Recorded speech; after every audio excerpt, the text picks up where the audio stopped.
Good afternoon and welcome, everybody. This would be the Jeff Cameron Show right here on 97.9 ESPN Radio. Thanks for tuning to it. I'm Jeff, that's Tom. Happy Redemption Thursday. We're online, ESPNTallahassee.com. That's where you're going to listen live via the streaming free always.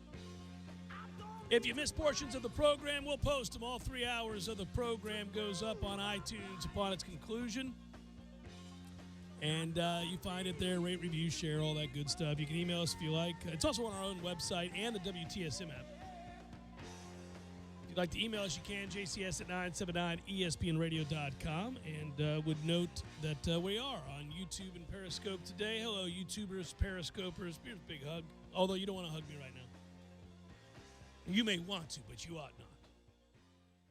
Florida State rolls big, as one would suspect. But you never know, these early season games, and you're trying to find your way, trying to figure out what the hell you are or are not, and what role certain guys are going to play and how you're going to work them into your rotation and all that good stuff. So, you know, I didn't just assume that Florida State would rack up another win, an easy win anyhow, against a second Southern Conference foe, Western Carolina being the first. This time around it's Chattanooga.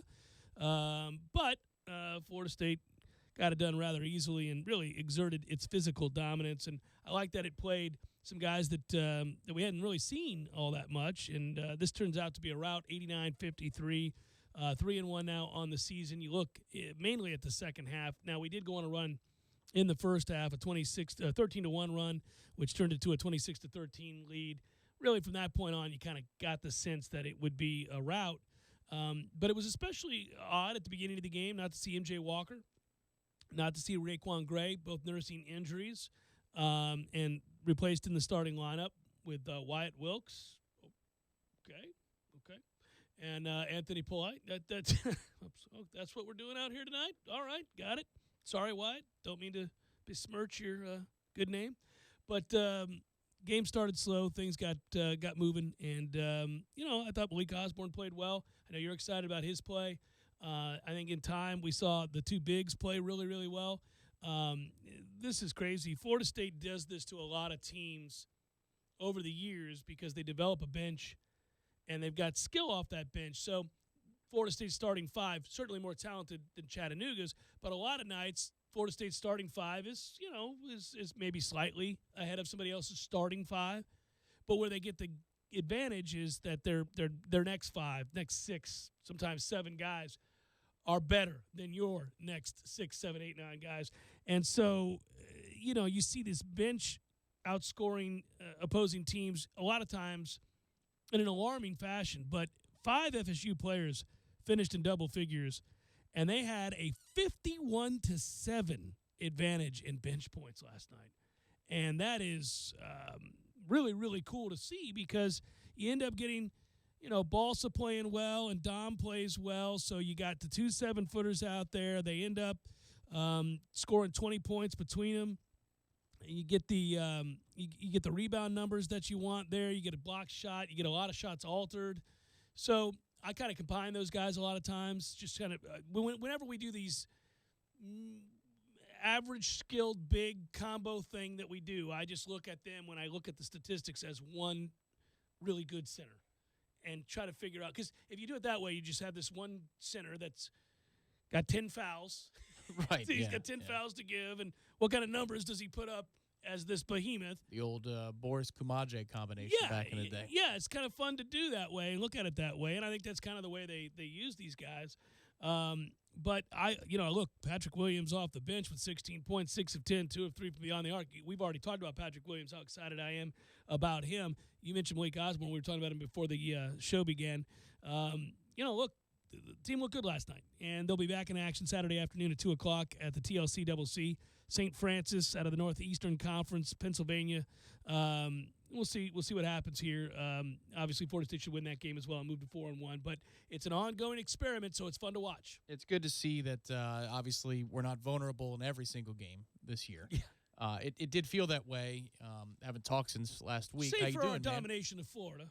Well, the second half was unbelievable. Complete domination. Yes, We undressed Florida in the It sure was. You were waiting for that run. It just never came. Yeah. It just never did. Never does against Florida State. Florida's been waiting on that run for some time now. I know this is woefully late, and I apologize, but last Friday's game was a really great atmosphere. It was unbelievably attended. Yeah, I was out of town. Good to see you again, buddy. I know you're right. It has been a while. It feels like forever. It's 9,500 people were in attendance for that. I was sitting with my family. Wow. Baseline overflow across from the student section, so that's usually the lower GA seats. I saw the picture you sent me. I was pleased to see how intently your your nephew was looking. Oh, he's locked in. He only gets to come to so many Noel games. That's when you realize what a privilege it is, right, to be able to go to every single one you want to. But that whole place, the upper deck, had a bunch of people there. The student section was filled out before they came out for player intros, and so the kids were starting to matriculate over to the lower GAs and then up along the baseline or sidelines at the second level. That thing turned into a real atmosphere. You know what that's about? And the score dictated that it did, too, because of the way Western Carolina came out. They really played well, and they had the best player on the floor for a while, and then Florida State rallied to get a win. It's a needed win when you're trying to figure out who you are. You already have a bad loss under your belt in the form of Pitt. So, we kind of figured this would be a team that would scuffle its way into the NCAA tournament. So every win is greatly appreciated, especially when you have to come back and fight for it. But what that is, Tom, in terms of attendance, is the very thing that I was yearning to see someday as a grand reward for the hard work that Leonard Hamilton has put in his time here at the helm of the program, despite having overwhelming disadvantages in a conference that is famous for its basketball, right? It is the result of having back-to-back-to-back seasons in which you're a team of great significance, not just minor significance, but you've gone past the first round of the NCAA tournament in all three of those years. You went to the Elite Eight. You went to the Sweet 16. You've graduated kids. You've sent them to the NBA as well. You continue to recruit well. You play an entertaining form of basketball. You get the most out of what you have. Kids work hard, represent the university exceptionally well, stay out of trouble, go to class, play really skilled basketball, all the things that you would want your coach to be a part of and to represent. That's what he's built here. And I thought if you could do it and sustain it over time, 3 years is certainly a lot of time. Now, he's been here a lot longer than that, but the last 3 years have been outstanding.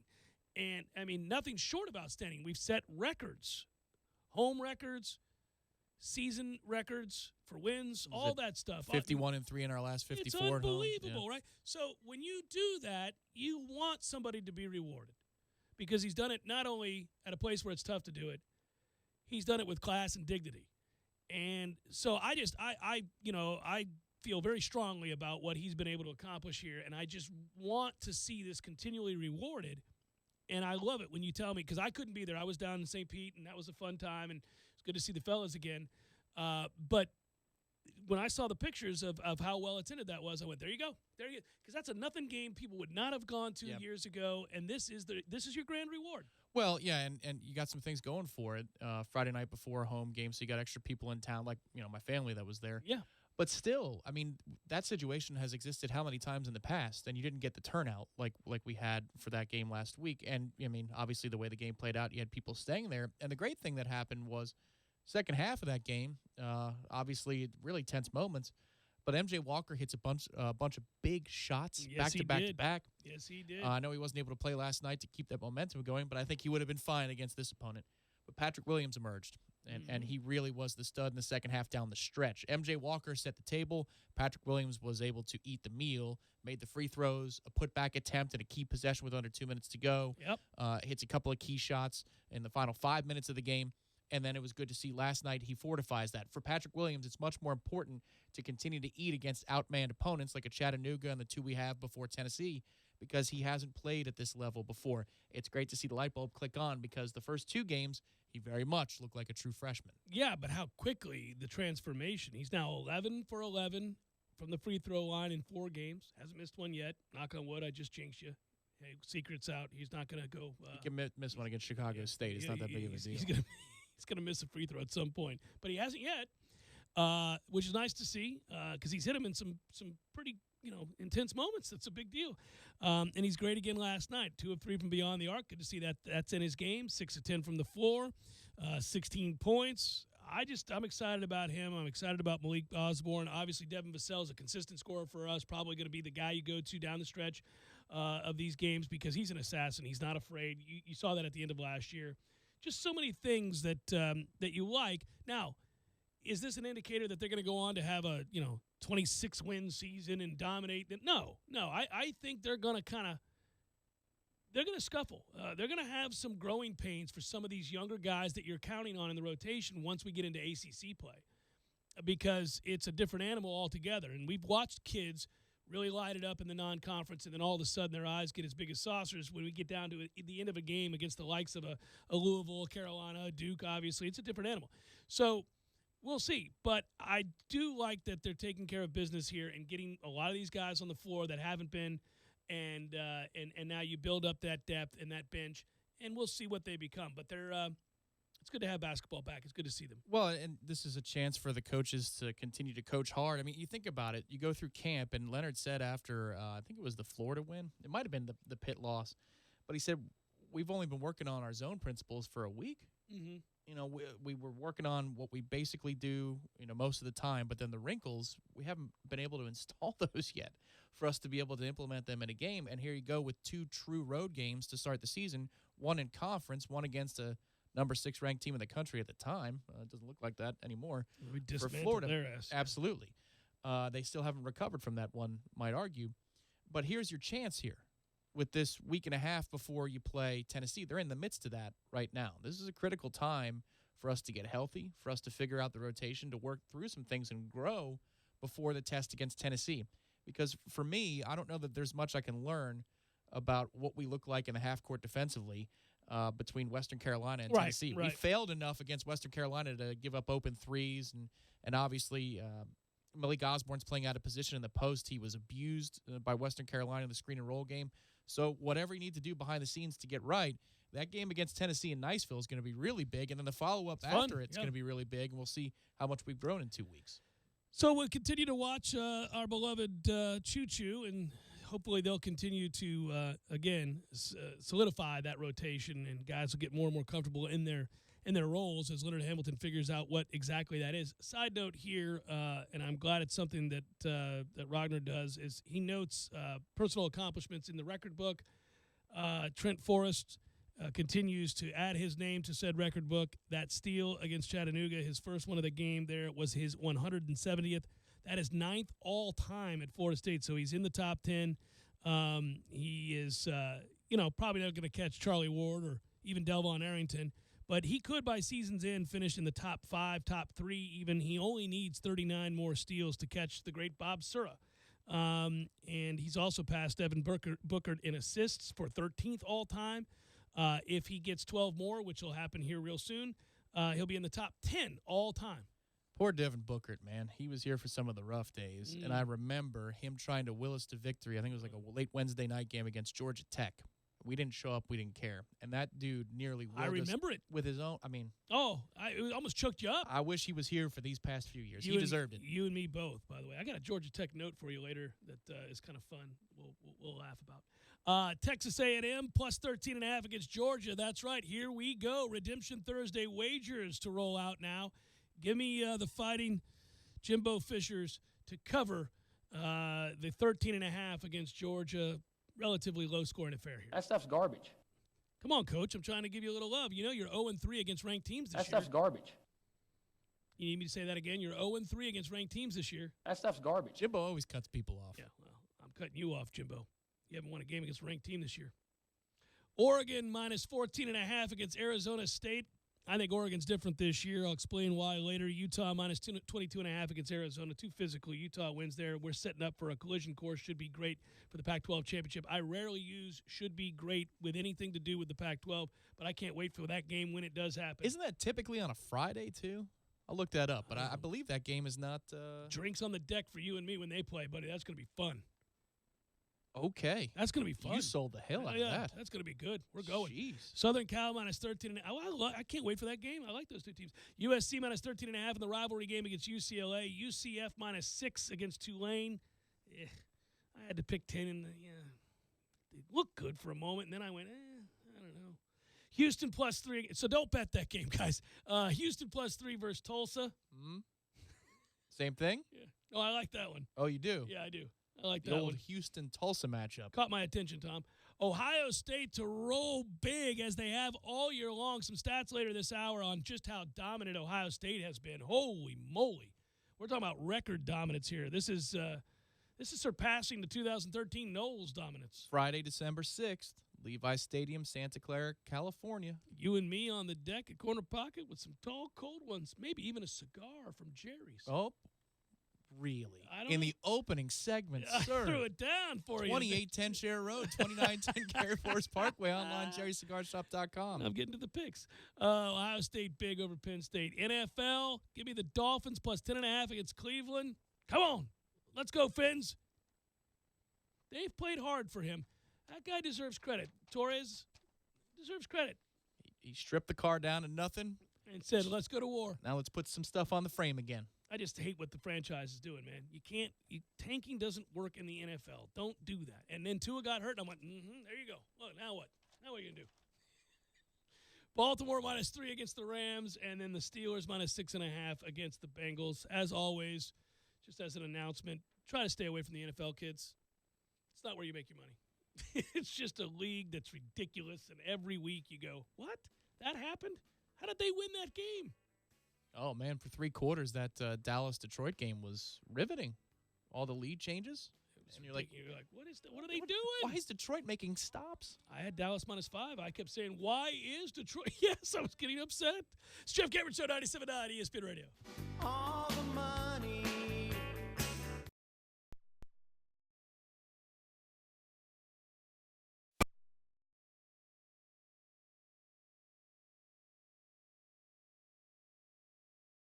Right. We got this. I thought I could handle it. We got this. Moving doesn't have to be a hassle. Call us first at 2 Men on a Truck. No matter the move, home or business, we'll make it a smooth one. I forgot something. We got this.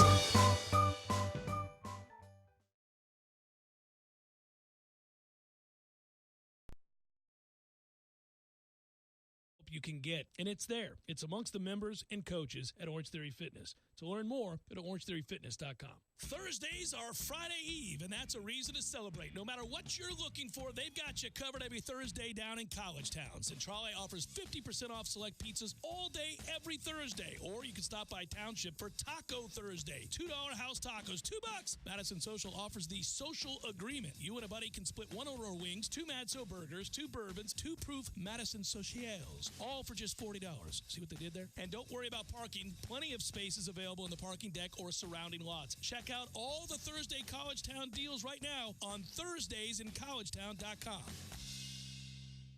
Xfinity delivers the fastest internet, the most Wi-Fi coverage throughout your home, and the most Wi-Fi hotspots nationwide. Only from Xfinity. Call, click, or visit an Xfinity store today to experience all Xfinity has to offer.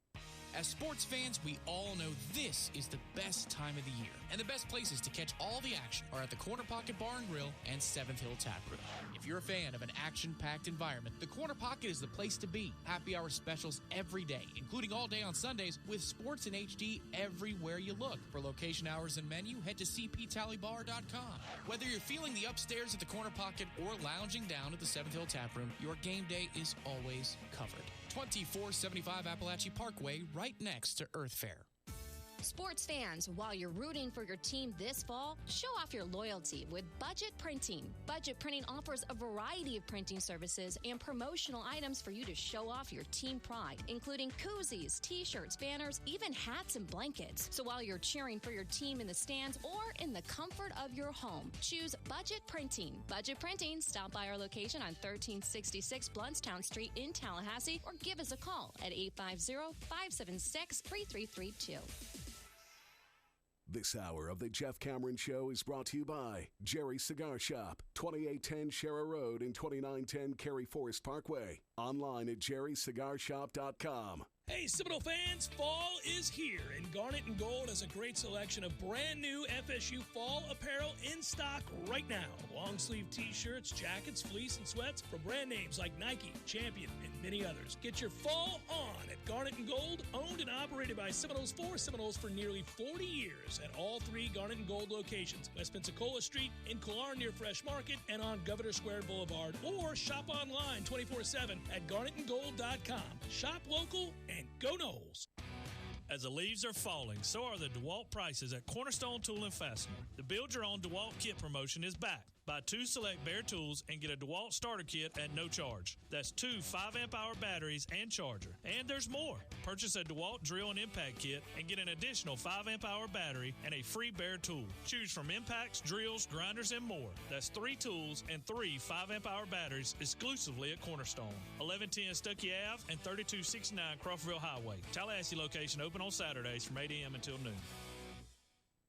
At Tallahassee Dodge Chrysler Jeep Ram, we haven't offered employee pricing in over 10 years. It's back. Get some incredible deals, like a new 2019 Ram, $1,500 up to $7,500 off MSRP, plus 0% for 60 months on the 2019 Motor Trend Truck of the Year. A huge savings only at Tallahassee Dodge Chrysler Jeep Ram. Here's another, a new 2019 Jeep Grand Cherokee up to $4,000 off MSRP. A new 2019 Dodge Challenger SXT up to $6,000 off MSRP. Buy one for only $26,999 during our Dodge Power Dollars sales event. Employee pricing plus everyone qualifies going on right now. Only at Tallahassee Dodge Chrysler Jeep Ram, where we're right on the corner and always right on the price. Visit us on the web at TallahasseeDCJ.com. Pricing on in-stock vehicles only, plus tax, tag, and dealer fee with approved credit. See dealer for details. This is the Jeff Cameron Show. Jeff Cameron Show on 97.9 ESPN Radio.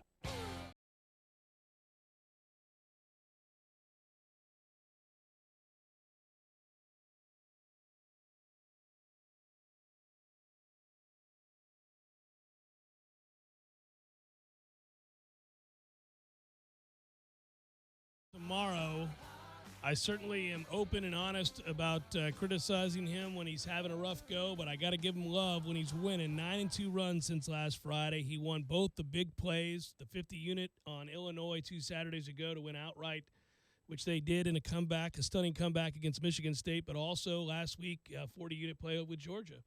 Got close towards the end. Got a little dicey, there, but it did cover. Yeah. It certainly did cover. And he's got, just so you guys know, I'm mainly saying this for you, a 45-unit play this week. Not a 50, not a 40, little 45-unit play. Yep. Did Matthew call it? No, he didn't. I'm just pointing at him. I said, you heard that? Yeah. Because we like Lee's 40 and 45-unit plays on this side of the glass a little bit more. But he nailed the big 50-unit. He did. Yep. I love that one for the one-off. That day, yeah. Yeah. But you think he's more consistent on 40 and 45-unit plays? I, in fact, think that might be legitimately bookable. Yes. All right. Well, documented. I'm excited to see what it is. Conference clinching scenarios this weekend, if you're looking for games, because we don't play one. There are the lesser tier, conferences, obviously, with Cincinnati having a chance to clinch the AAC East. That's somewhat notable in that their head coach is whispered to be perhaps a name that Florida State would look at since coming over from Ohio State. Luke Fickell. Really? Yeah. Good coach. Okay. Go, yeah. Everybody, go do their research. Give me Clausen, and if you're going to go Luke Fickell. You and your Clausen. Good Lord. I like him. It's going to be Luke Fickell. Oklahoma clinches a spot in the Big 12 championship game with a win versus TCU, or Oklahoma State loss at West Virginia. Side note, perk your ears up, entirely possible. Oklahoma State's starting quarterback, rumored to not start this weekend. That's something on the side there. Baylor clinches a spot with a Big 12 championship game with a win over Texas. Let me ask you something. Tom Herman in Texas, who just lost again this past weekend. You have ties to the Tejas program. I do. I keep tabs on them. I got to imagine that they're growing a little restless. They are. This is not the year. Next year will be the year. Where they get really restless. Yep. You can see it. I do follow a couple of publications, and nobody's thrilled. No, this is not what they signed up for. But nobody is willing to pull the lever. You can't. Not yet. But next year, oh, buddy. A lot of mediocrity. That's going to be quite the spring and summer coverage cycle for Texas football, yeah. That's a pick'em game. They could lose to Baylor. And if you're a Texas graduate, they probably or should fan, lose to Baylor, right? Well, yeah, they're underdogs. But I'm saying if you're a Texas graduate and or diehard fan of any kind, you're like, is this what we do now? We lose to TCU, Yes. we lose to Baylor, How any many other team in the programs- state of Texas that we got to How many programs are going to pass us would be, yes, Yeah. the talking point there. Good God, right? Ohio State clinches the Big Ten East. If they beat Penn State, they will.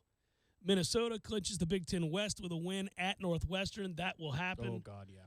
And Wisconsin's lost to Purdue. That has to happen as well, though. I feel like that Wisconsin's number, gonna beat Purdue. that Minnesota number at Northwestern is small. 13.5.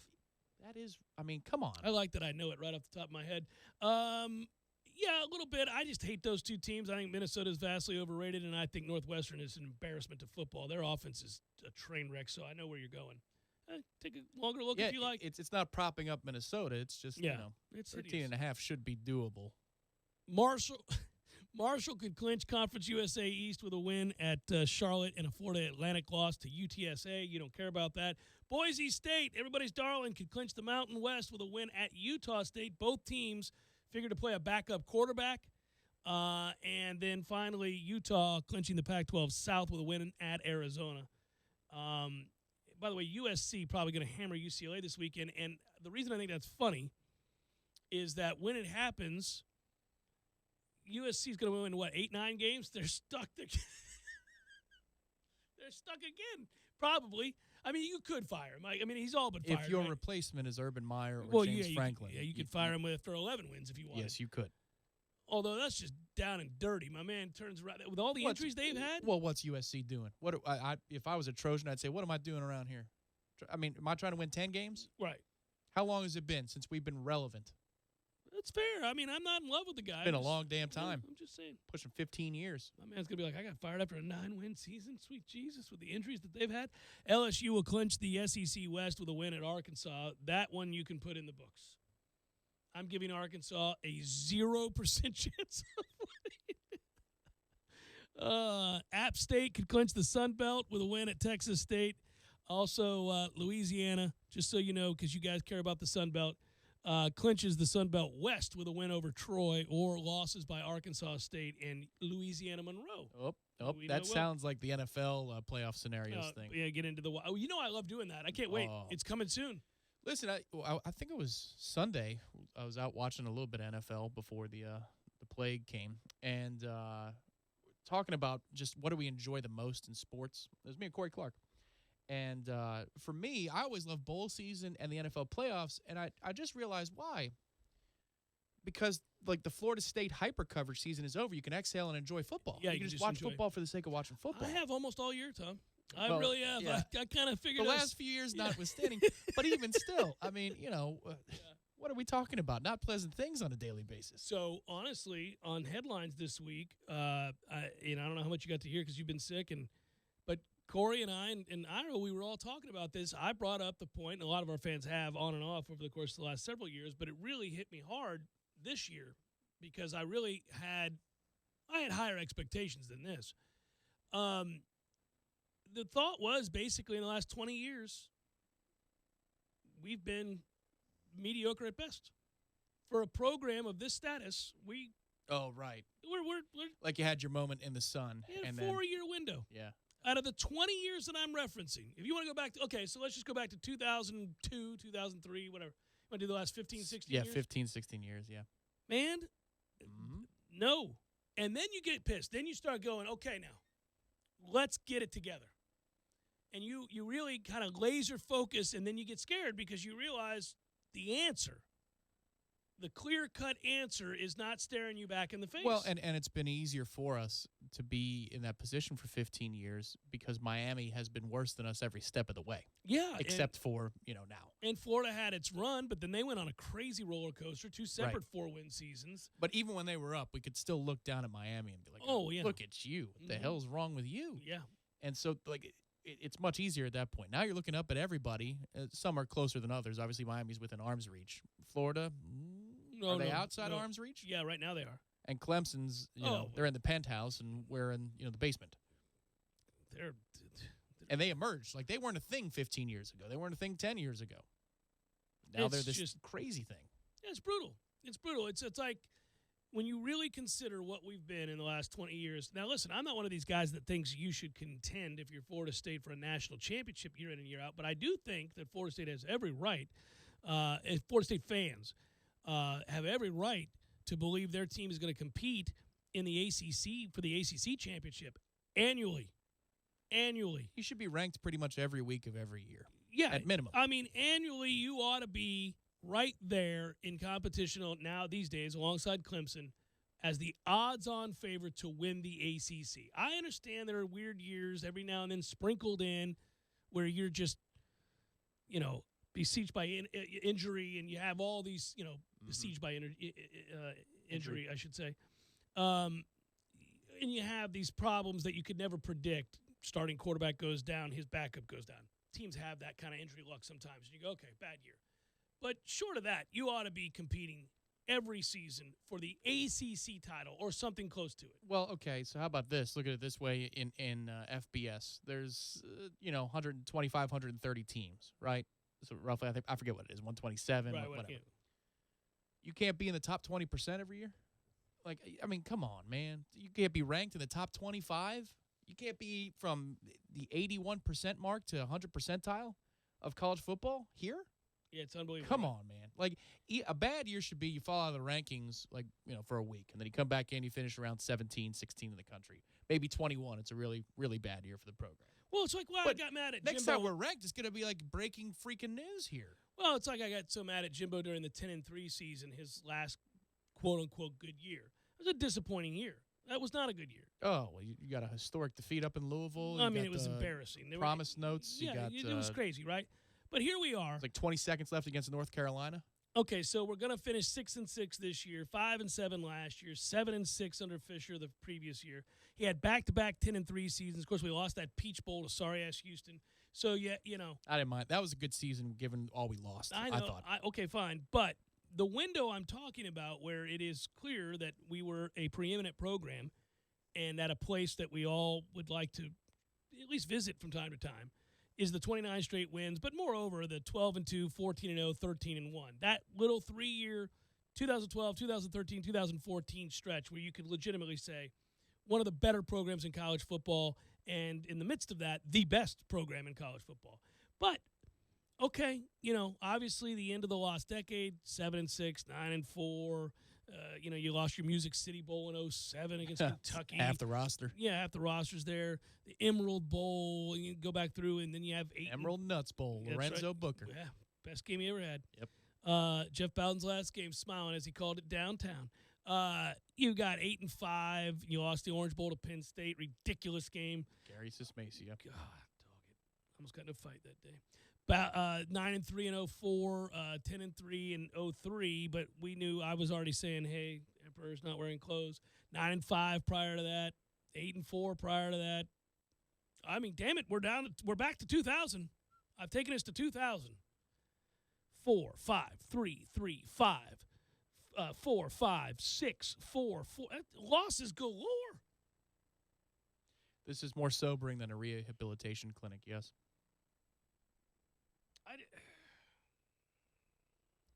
Embrace it when we get back. You never know how long it lasts. That's the lesson. And we need to start cheating. This is unacceptable. This is not. We need to get with the go do what Georgia's clearly doing. Yes, they. Oh yeah. They were succeeding under Richt, and it looks like a more comprehensive effort has been made. Kirby. Since then. Well, look where Kirby came from. He knows. He knows how it gets done. Maybe they'll get pissed at him in about a year because he's not doing enough. He can bring that. Well, he could come reinstitute the thing that Jimbo was doing originally when he got here. Same master, same. He was this pupil under the same teacher. Mm-hmm. Yep, he's not quite graduated from the old Padawan status. If you want to keep going there, No. Nick is still the master. Yes, he is. But they have more resources to continue to implement his vision. Right? Execute the plan. Well, I guess that was a talking point towards the end of last week, and it's the one now on a Thursday as we enter week 3 of the coaching search, right? At least there are indications that we were willing, loosening the purse strings. Yeah.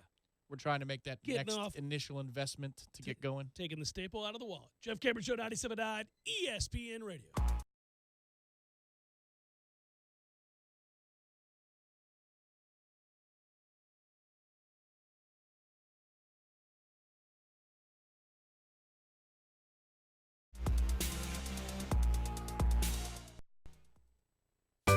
Sorry, boys, I did not have time to pack.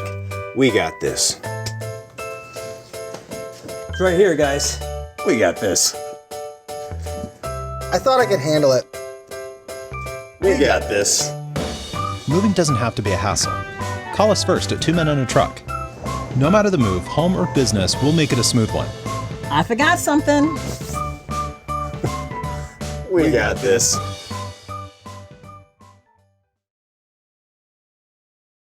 Tallahassee location open on Saturdays from 8 a.m. until noon. It's bow time at Bojangles. Come in today for a 3 Chicken Supremes dinner for just $4.99. Each Chicken Supremes dinner comes with 3 of our bold, craveable chicken tenders, your choice of fixin', and a fresh buttery biscuit. Plus, you'll get a free legendary iced tea. For a limited time, get Bojangles 3 Chicken Supremes dinner with your choice of fixin' and a biscuit for just $4.99. And don't forget that free iced tea. Bojangles, it's bow time, y'all. Seminole Headlines, presented by Capital City Bank. You're damn right. Catch Jeff Corey and Ira each Tuesday night from 5 to 7 p.m. right here on 97.9 ESPN Radio. I'm Michael Blank, attorney with the law office of Jose Fernandez. If you've been in an accident, I know this can be a scary and confusing time. Our firm specializes in handling all types of accident and injury cases. Let us guide you through the process and get you the compensation you deserve. Call 855-HOSE-305 to make an appointment for your free consultation today. If you can't come to us, we can come to you, day or night. Call us now, 855-HOSE-305, the law office of Jose Fernandez. We don't get paid unless you do. Offices, Tallahassee, Miami. Se habla español. JRFinjury.com. Looking for a bit of cowboy flavor? Introducing Hardee's Southwest Patty Melt. A hearty sandwich with all the taste of the great American Southwest. We're talking a hotter, juicier, thick burger made with 100% black Angus beef, pepper jack cheese, zesty Santa Fe sauce, and enough pickled jalapenos to give it a kick. If it got any more authentic, we'd have to serve it with a cactus and a side of tumbleweeds. The Southwest Patty Melt. Now at Hardee's. Available for a limited time after regular breakfast hours at participating Hardee's. Hotter and juicier beef patty as compared to the Hardee's original beef patty. Lane's Medical Shop has all of your home medical needs. They carry home oxygen, hospital beds, nebulizers, walkers, wheelchairs, orthotics, diabetic shoes, and all sleep apnea supplies. Lane's also has a weight loss clinic in-house, no appointment necessary, including B12 injections and any prescriptions necessary with the lowest prices around, and delivers to Tallahassee and South Georgia. Located only 40 miles from Tallahassee, go see Blake today, 210 West Main Street, Colquitt, Georgia, 229-758-9111.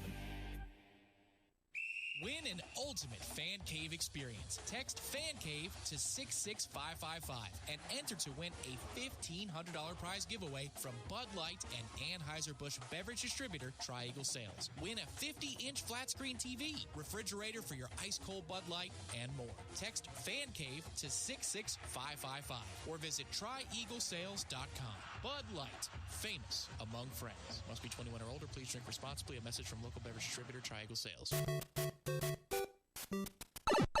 Games for Less, the only locally owned and operated gaming store in town, has Tallahassee's largest selection of new and used video games and game systems. The future of video gaming is at Games for Less, where they have both the PS4 and Xbox One. It's time to trade in your old systems and elevate your gaming experience now. Games for Less is also your headquarters for the best in retro gaming. Atari 2600, original Nintendo, Super NES, or Sega Genesis, you name it. They got it at Games for Less. Games for Less, the Super Walmart Shopping Center on Appalachia Parkway. Give them a call today at 850-219-3535.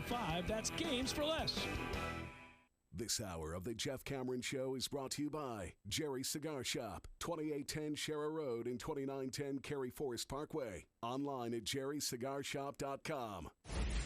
ESPN Radio Sports Center.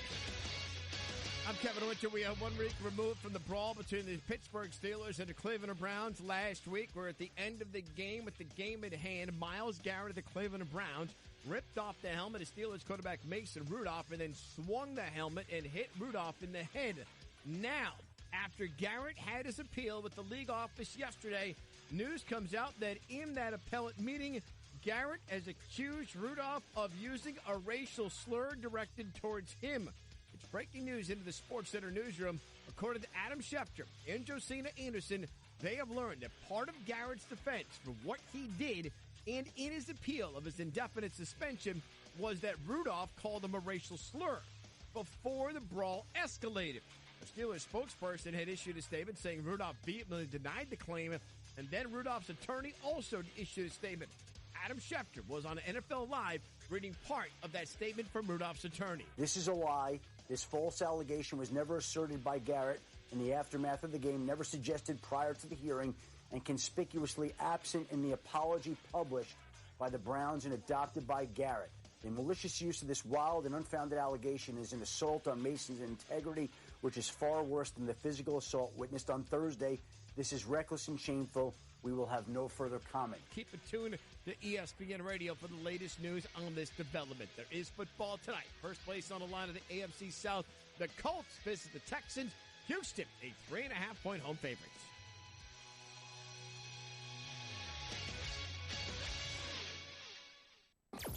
Broadcasting live from the Tallahassee Dodge Chrysler Jeep Ram Fiat Studios in the capital city of Tallahassee. This is the Jeff Cameron Show on 97.9 ESPN Radio. Redemption Thursday, brought to you by Cornerstone Tool and Fastener. Got a do-it-yourself project that needs to be finished? Cornerstone Tool and Fastener, 1110 Stuckey Avenue in Tallahassee and 3269 Crawfordville Highway. Online at ctf.nu.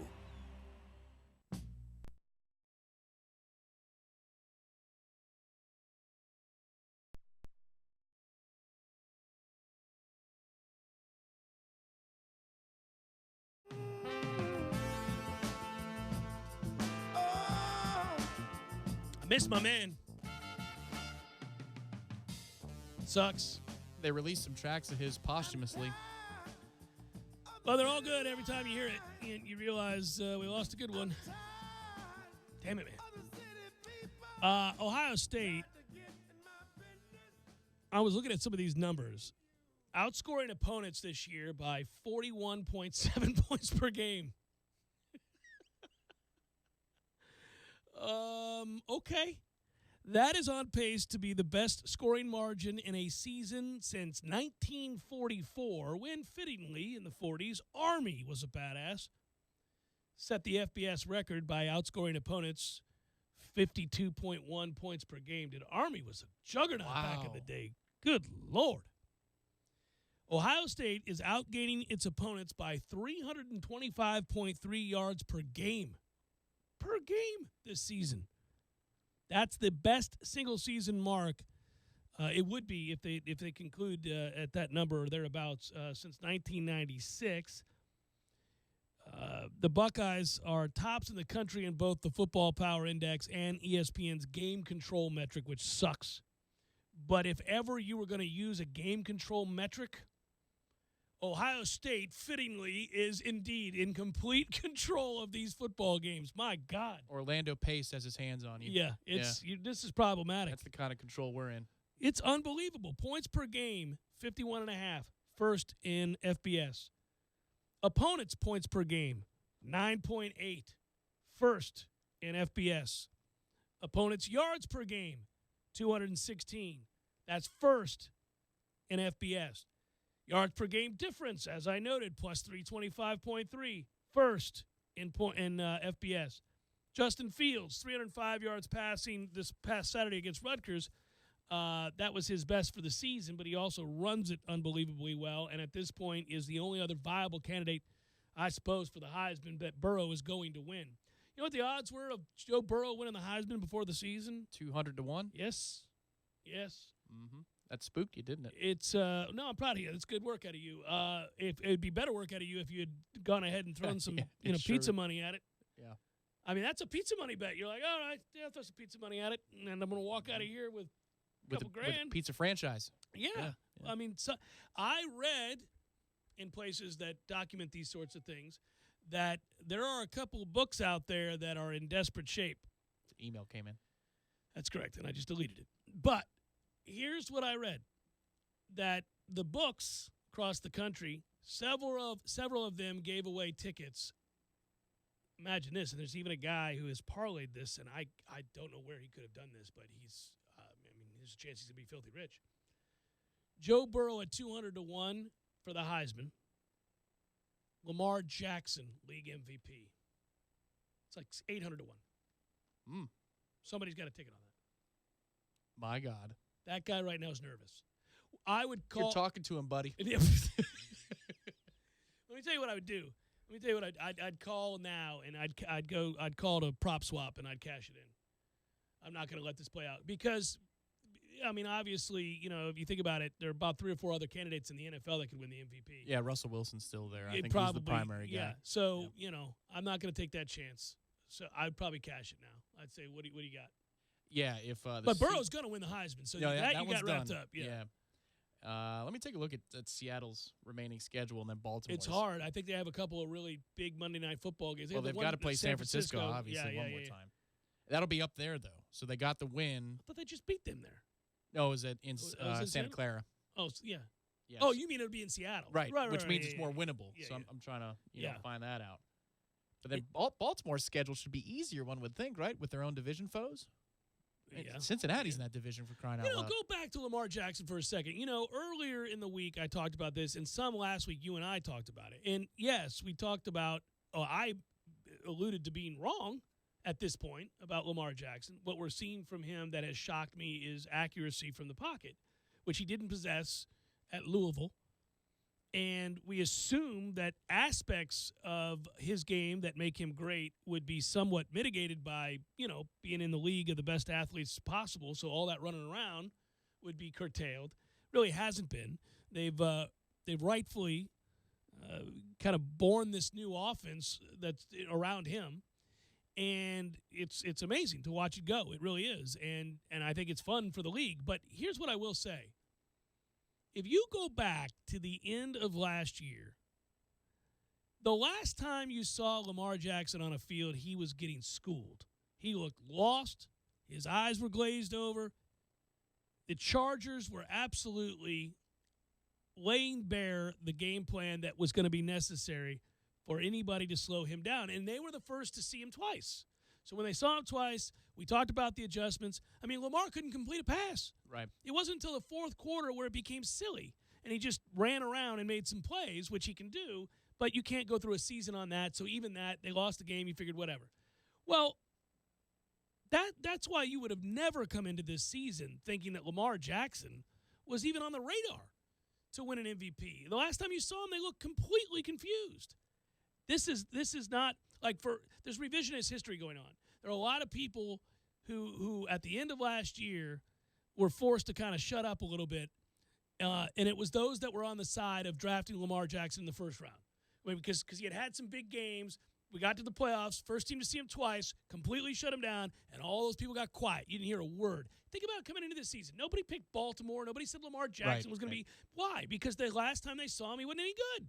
They knew, okay, well, this is following the path of all these other guys that have come out that primarily utilize their legs, that were a little bit inaccurate from the pocket. They get game planned against. So we just assumed this is going to be more of the same, that he'd have some great moments because he's a human highlight reel. And then there'd be moments where you're like, listen, man, that's not sustainable. You're going to have to throw the ball. Belichick's going to game plan for you to have to throw the ball. Well, now, obviously, we're seeing something that runs counter to that. It may still happen. I mean, I still maintain that Belichick is suave enough, and he's done it to enough people, to go completely vanilla in that first matchup, knowing that he's going to see them again in the playoffs and have a little something for that ass. Well, here you go. His chance to win the MVP the next 3 games, he's got to have 2 good performances, win 2 of the 3, because they are at L.A. Rams. That's Monday Night Football coming up this week. Boat race the Rams. Rams defense has been playing okay, though. They then played Chicago last week. And they host the 49ers the week after on a short week. All right. Interesting game, good defense. Great game. They travel to Buffalo the week after. Real good defense. Right. No offense. Get through that, and your reward, the Jets, the Browns, and the Steelers to finish out the season. Quite the reward. So these 3 weeks are critical for Lamar Jackson and the MVP if you're holding on to that ticket. Whereas if you look at Seattle's schedule, Seattle is traveling to Philly this weekend. Then they host the Vikings. Then they go down the coast to play the Rams, come across the country to play the Panthers. The travel itself is probably the pain in the butt more than the opponent there. Yeah. Because they're fading fast. Yeah. Then they host the People Cardinals. figured out Kyle Allen. They host the Cardinals, and then the final game of the season is San Francisco versus Seattle. Could be for the division on the line. That's a high-profile opportunity to win the MVP if you've survived the gauntlet that's coming in the next few weeks. For Green Bay, I'd submit this. So Aaron Rodgers? I think Aaron Rodgers has an outside chance. He does. Because they're playing the 49ers this weekend, Good Sunday game. Night Football. Good game. We're all to see. Let's say he throws for 3 bills. He's right back in the conversation. Great game. Then they play the Giants and the Redskins. He's going to run up huge numbers. Yeah. And so now you've got a 3-week Maybe out campaign. of there early. They're hosting the Bears after that. The Bears will have quit. Well, they're already terrible. They travel to Minnesota in Week 16. Great game. But that won't be the final impression. It'll be at Detroit in Week 17. I think Aaron Rodgers has a real chance to win the MVP this year. He does, and it's why if I have that Lamar Jackson ticket, I'm calling prop swap and seeing what I can get. But I would also say that it is remarkable to shy away from any of the gambling talk and just talk about the reality that Lamar Jackson is obviously a very legit, maybe even odds-on favorite to win the MVP. I mean, that's unbelievable. Given what we saw at the end of last year and what we knew of his college career, electrifying runner, certainly torched our ass, did amazing things with his legs, was wildly inconsistent. Wasn't terrible with his arm, but wildly inconsistent, even in college. And if you're inconsistent with your accuracy in college, that doesn't typically improve as you move into the next level. So we figured, okay, again, they'll mitigate the running of Lamar Jackson because it's the league, and they do that to everybody. He'll still make plays, but he's not going to run crazy like he did in college. And you got to throw the ball accurately in small windows. There are throws he's making now I never saw him consistently make, and I can chalk that up to great coaching, hard work on his part without question, and confidence that's born out of having success. He wasn't making them a month ago, though. He wasn't making those throws. I mean, remember, I watched that game at Arrowhead. Yeah. And with interest. You were a little frustrated about how that ended. Is the Johnny Manziel game. I Yeah, mean, it was Johnny Manziel to Mike crazy, Evans 3 or 4 times. He's crazy. throwing up prayers. Yeah. So I'm pumping the brakes on it. Well, it's phenomenal to watch. It's incredibly entertaining, but we'll see. Well, I'm not saying he is now guaranteed to go on to have a great career and be this guy that I didn't think he was. It's that I'm now entertaining that's entirely possible. That's what we've gotten to now. Now I've gone from saying no chance, no way in hell, I would have never drafted him, what are you doing, not going to work, to admitting, okay, this could work. This could work, and you might end up being a lot better than I thought you ever had a chance of being. Nothing wrong with that. That's fine. We get it wrong sometimes. That's okay. Good for him. I don't have a problem with him one way or the other. I just didn't think it was possible, and he's making accurate throws that pretty consistently right now. I mean, they just torched Houston. Did whatever they wanted. Yeah, that was a crazy result. I mean, that's – yes. Mm-hmm. And that highlight reel they put together on Sunday of his 5 best plays, you can find that online. He makes the best athletes in the world frequently look buffoonish, just silly in the open. I would hate it. Can you imagine being a safety? That guy gets past that second layer, past the linebacker. Yeah, what do? Do you stay? You fake a hammy. Yeah. Turf monster. Yeah. You go down and grab your calf and claim that you have a cramp. Other than that, you're going to get spun around and look like an idiot. Try and cross-body block him. Take as much space as you can. Just take up as much mass as possible. I'm claiming all of this air, Lamar. I'm slowing you up for somebody to come get you. That's the best play you can make. It probably was so,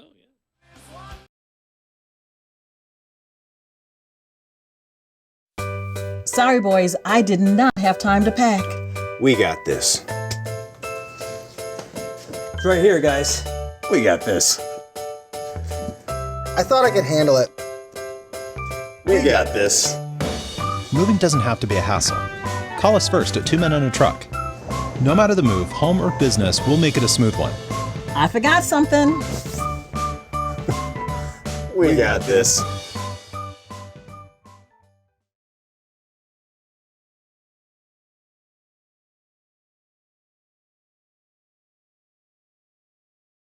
Carrier and Barano Heating and Air will help you decide on whether to repair your existing system or consider new energy-efficient options. Book your repair or service appointment online in under a minute at baranoac.com. Florida license number CAC 1816186. This hour of the Jeff Cameron Show is brought to you by Jerry's Cigar Shop, 2810 Shera Road and 2910 Cary Forest Parkway. Online at jerrycigarshop.com. Hi, Chris Kraft for Kraft Nissan. Look around. That's right, you see Nissans everywhere. Tallahassee has officially become a Nissan town. Kraft Nissan town. Why? Because Kraft Nissan has the best pricing, best selection, and the best buying experience in town. And at Kraft Nissan, you get the best value for your dollar with more standard features, our exclusive and the original lifetime warranty, our easy choice menu that gives you a price and payment in writing, our New For You program that helps people with damaged credit, and every new Nissan we sell has available 0% interest for 60 months. Plus $1,000 over Kelley Blue Book for your trade. Best of all, my people are the best in the business. They'll greet you with a smile and a handshake, and they know your time is valuable. My managers are always accessible, and of course, you can always ask for me or my brother Peter. Bottom line, if you need a new or pre-owned car, you need to experience the Kraft difference. Great people, great product, great price, with the best car buying experience in town. Kraft Nissan on Mahan Drive between Academy Sports and Costco. And remember, if you don't see the Kraft tag on your car, you paid too much. Way too much. One of my favorite things about being a member at Orange Theory Fitness is the sense of community. Initially, after taking the tour and seeing the state-of-the-art equipment, I was intrigued. I became convinced even once I researched the science-backed, technology-tracked, coach-inspired workouts, all of that. But what I didn't count on was the support, the sense of camaraderie shown by the members and the coaches. You realize pretty quickly you're not alone. And when you're pushing yourself through barriers and attempting to be your personal best, you can use all the help you can get. And it's there. It's amongst the members and coaches at Orange Theory Fitness. To learn more, go to orangetheoryfitness.com. Not all law firms are equal, so here's why Fonville Lewis Mesher McConaughey was recently voted Tallahassee's best law firm. First, we only take real cases. If your car was barely bumped and you think you're going to get rich, we're not the firm for you. We limit our practice to serious cases with legitimate claims. Second, we only take cases involving real injuries. If you know you aren't hurt but think you can fool your way into a quick settlement, we're not the firm for you. We encourage our clients to heal up and get better, not sit on the couch and expect a windfall. Third, we don't want clients who are just in it for the money. If the very first thing you think of after getting hurt is calling pound something or other on your cell phone instead of calling 911, we're not the firm for you. Your health should always come first. And finally, we won't blow smoke about a big money outcome just to get your case. Other firms overpromise and underdeliver. Our only promise is that we'll work harder than anyone to get you the best result. Remember, the law firm you have representing you makes all the difference, so don't settle for less. Call Fonville Lewis Mesher McConaughey and let us put our reputation to work for you.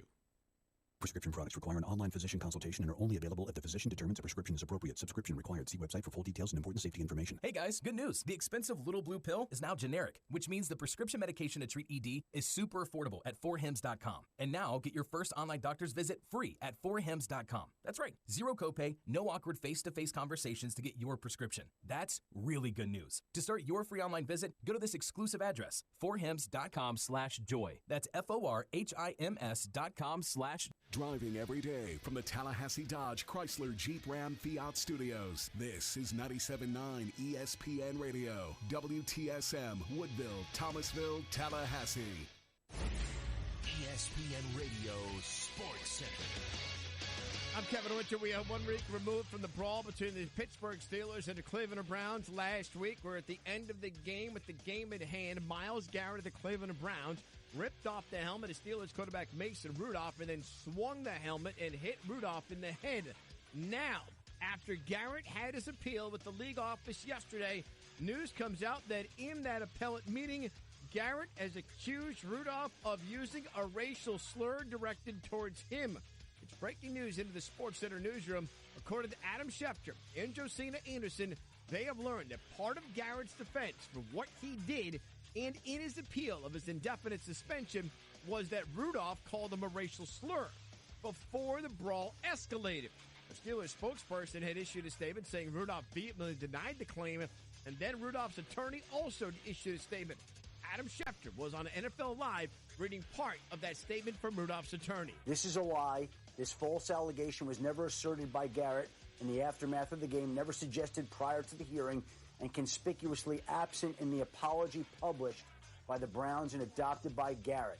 The malicious use of this wild and unfounded allegation is an assault on Mason's integrity, which is far worse than the physical assault witnessed on Thursday. This is reckless and shameful. We will have no further comment. Keep it tuned to ESPN Radio for the latest news on this development. There is football tonight. First place on the line of the AFC South. The Colts visit the Texans. Houston, a 3.5-point home favorites.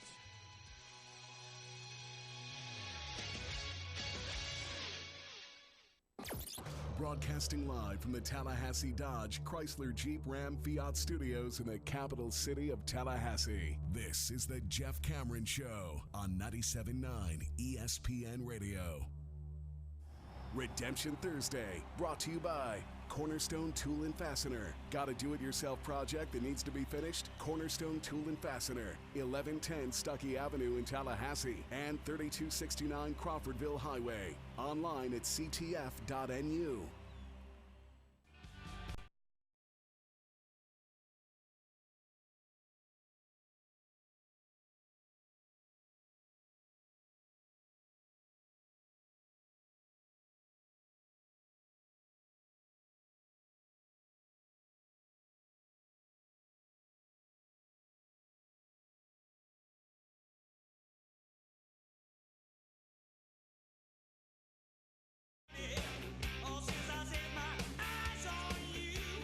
Hour number 2, Jeff Cameron Show, 97.9 ESPN Radio. Thanks for tuning to it. Happy Redemption Thursday, everybody. It's good to be back with you. Sorry about yesterday. Had to fill up the reserves there and get back to being able to do a show. But we're here. We're here, and it's good to be here. By the way, online, ESPNTallahassee.com. That's where you go to listen live via the streaming free always. Don't miss anything. If you do, go back, get caught up at your leisure. We'll post it, all 3 hours of it, iTunes, and in our own audio vault on the webpage. You can email us if you like, JCS at 979ESPNradio.com. At Twitter, it's at Jay Cameron Show. I think I may have said that. WTSM app for your mobile devices. And hello, YouTubers, Periscopers. Like my very old school sweatshirt I've had since 93. So that's not one of those that tries to look old, that just is legit? It's hanging on for dear life, man. I've had this one since I was in school. It's 90, I think it's 93, something like that. Over 25 years old. Well, for a long time, I didn't wear it. Partly because I didn't want to ruin it, but also I moved several times in my 20s.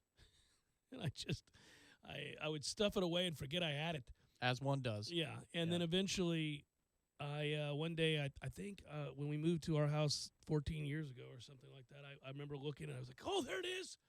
My long, speaking of which, we all have an article of clothing like this that we wonder, did one of my friends steal it? Did I drunkenly leave it at a party? If you're going back to your student days. There's just something that went missing somewhere in your life that you're still bothered by. I had, and it bothered me for the longest time, and I really don't know why it's silly. I had a black Nike pullover that I bought from the Nike outlet in Chicago. When me and my girlfriend, I drove from Tallahassee in a Nissan Pulsar. See, even back then, Chris Craft, I was riding in the Nissans. I had a Nissan Pulsar. They don't make those cars anymore. Drove it from Tallahassee all the way to Chicago. And I remember I was so excited. I think this was 1994. Anyhow, I went into that Nike outlet, and they had stuff I had never seen before. Like, the online portion of shopping didn't really exist, right? Like it does now. You can get anything that any company makes now. Couldn't back then. So when you went into a place and you were in an actual outlet, you're like, oh, my goodness, look at all this. And it was just a black and white, just had the white Nike stripe, and it was black. It was the most comfortable pullover ever. And it went missing one day, and I swear one day I'm going to find it. It's like in between the seat cushions of a couch somewhere. I'm like, there it is! But I don't know why. I held on to that forever. I remained bitter about its absence, so much so that I probably erroneously somewhat accused several friends of mine of having borrowed the sweatshirt. And we all do that. Mistakenly. When things go missing for more than, the appropriate amount of time. Well, you where can't it's outright simple. just be like, call your friend a thief. You think, well, maybe they borrowed it one day and forgot to give it back. Sure. Yeah. Well, it depends on the shade of friend, Yes, right? In terms of great friends, acquaintance that Yeah. comes for parties Sometimes once in a comes while. at the party. Yeah, Right, that guy right. will steal. You'll accuse that guy. You'll practically accuse that guy of stealing. Mm-hmm. Yeah. Absolutely. I went missing, and I don't know how, because I cherished it. We went canoeing together, and I'll bet I left it in the back seat, and they just kept it. Yeah. I'll bet. Yeah. No, I never got a straight answer on that. Don't know what happened. Still, and I did. I remember sometimes like the situation would be right, and I'd go, "Hey, Steven, have you seen that kick-ass black Nike pullover. You know the one I wear? I used to wear a lot. Remember that one? Yeah. I know the one, yeah. I can't seem to find it. And then you're just staring at each other. It's just this awkward sort of, you're nodding, Christian Bale, Kermit the Frog, nodding, and I'm looking for body language. Any comment? Yeah, I'm looking for body language, right? Like thoughts? Yeah. You remember the last time you saw me wear that? Was that at your party? Mm-hmm. Maybe left it on the couch at your party, And then he's like, nope, don't recall. Sweatshirt. So nice sweatshirt. Can't seem to find it anywhere. I don't know. Still looking for it. And then just you stare, nothing. I'm like, that's not him. He held up under question. It's the Curb Your Enthusiasm. Yeah. The squinting. Yeah. Yeah. We're looking at each other. Okay. I don't think he did it. Okay. He's solid. Yeah, I did. I remember walking away going, okay. Wasn't him. Then I asked anybody else that was remotely close to, the same build, like, who would have good use for that sweatshirt, Oh, I've done it. I'm petty. I've done it. You just said to somebody, did you take my... No. You've taken somebody's... Absolutely. Oh, well, that was a kid that you... I don't want to go into specifics because they may be listening these days. Yeah, They're all Knowles. There was some money stuff involved there. Money stuff or just unbelievably ridiculous, laziness, inconsiderate behavior. Yeah. No. I was wronged, and so I said, okay, I'm going to take this. I'm Jack Black. You destroyed the only thing I love. I'm going to take this from you. What do you love? Yeah. You love that Nike sweatshirt, do you? Mm-hmm. I'm going to take it. You love such and such. Yeah, I'm going to take Mine it. now. Yeah. Oh, buddy, CDs that have been absconded at numerous parties by others. I have an extensive collection, of course. I, to this day, occasionally be like, what happened to my Miles Davis kind of blue? Let me see. And open it up. Empty case. Uh-huh. Legit straight up ganked my sophomore year of college. At the time, the data storage, in those days, like 40 gigs was a lot, right? Right. $400 40 gig iPod. Stole it. It was I didn't know it was taken from... somebody took yours. I was going to say, Jesus, no, Tom, that is really... Yeah, I'm confident. Here we go. Where are we going? No. And I know exactly who the fellows were. I don't know them, but I can place those people in the house and say, why were they there? It's one of those, I'm in the kitchen, I'm like, who are those guys? Yeah, they're the guys stealing your iPod. And the problem is we had 3 identical iPods. Oh, that's one's missing. Yeah. Right? That's It's amazing. Amazing how that works. Yeah. No. Well, I did steal a CD from somebody who was my neighbor who I didn't like because I suspected I remember him. This one. Well, I stole a Willie Nelson. Did I tell you it was a Tom Waits and a Willie Nelson thing that I stole? Yeah. Double. You valued it. I still do. I have it. Every time I look at it, I smile. I go, I like that. I'm going to keep it forever. I don't know where that guy is, so I couldn't give it back to him even if I wanted to, which I don't. I've kept what I have. You still it may not fit anymore. But you're going to keep it just to be petty. Yep. Florida State rolls. Big choo-choo. You don't get a hearty choo-choo for expected wins over Chattanooga, but given that they're Chattanooga, I did feel compelled, at least on the show. I didn't do it on Twitter last night because, the Chattanooga choo-choos. Yes, of course. You know where I'm going. Yeah. So, anyhow, choo-choo.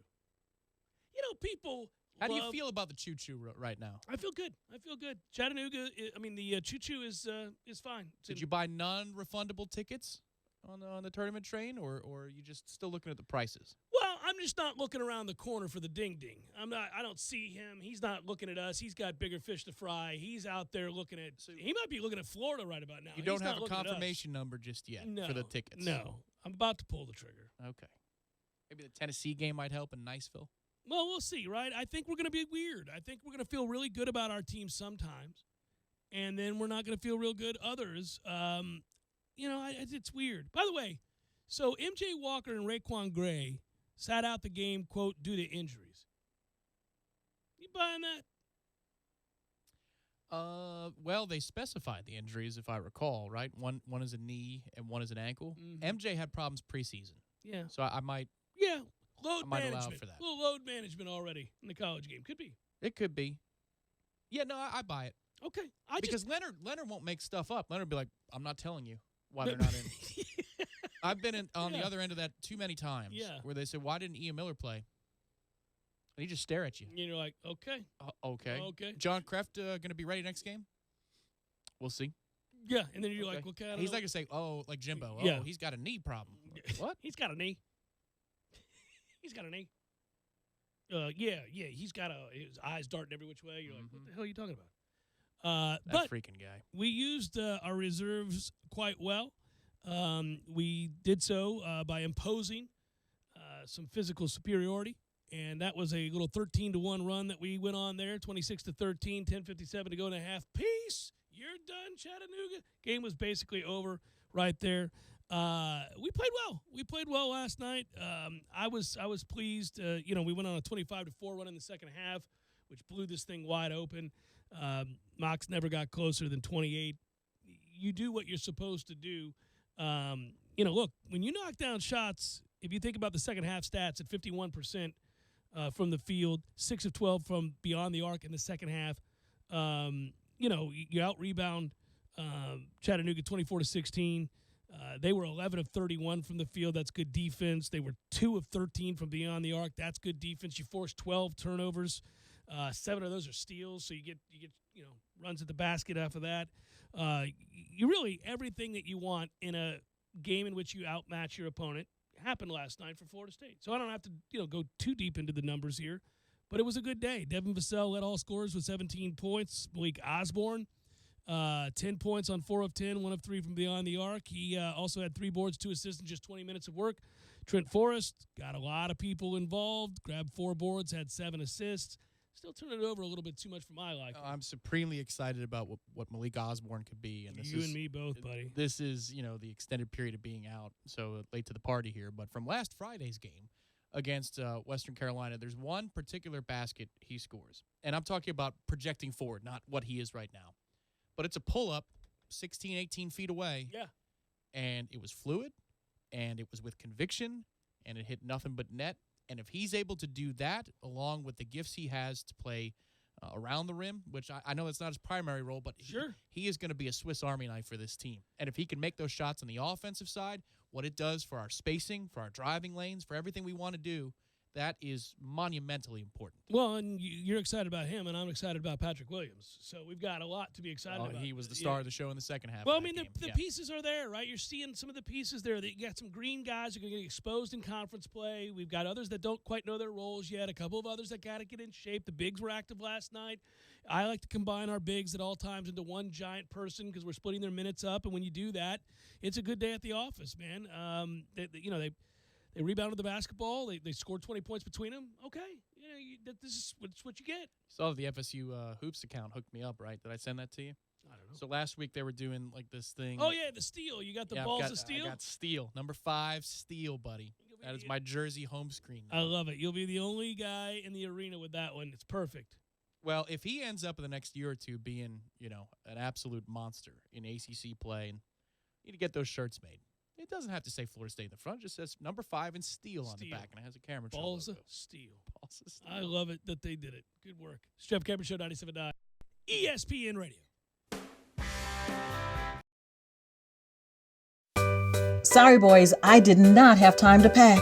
We got this. It's right here, guys. We got this. I thought I could handle it. We got this. Moving doesn't have to be a hassle. Call us first at 2 Men and a Truck. No matter the move, home or business, we'll make it a smooth one. I forgot something.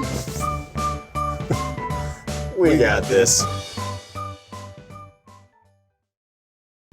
So, whether you're feeling the upstairs at the corner pocket or lounging down at the 7th Hill Tap Room, your game day is always covered. 2475 Appalachia Parkway, right next to Earth Fair.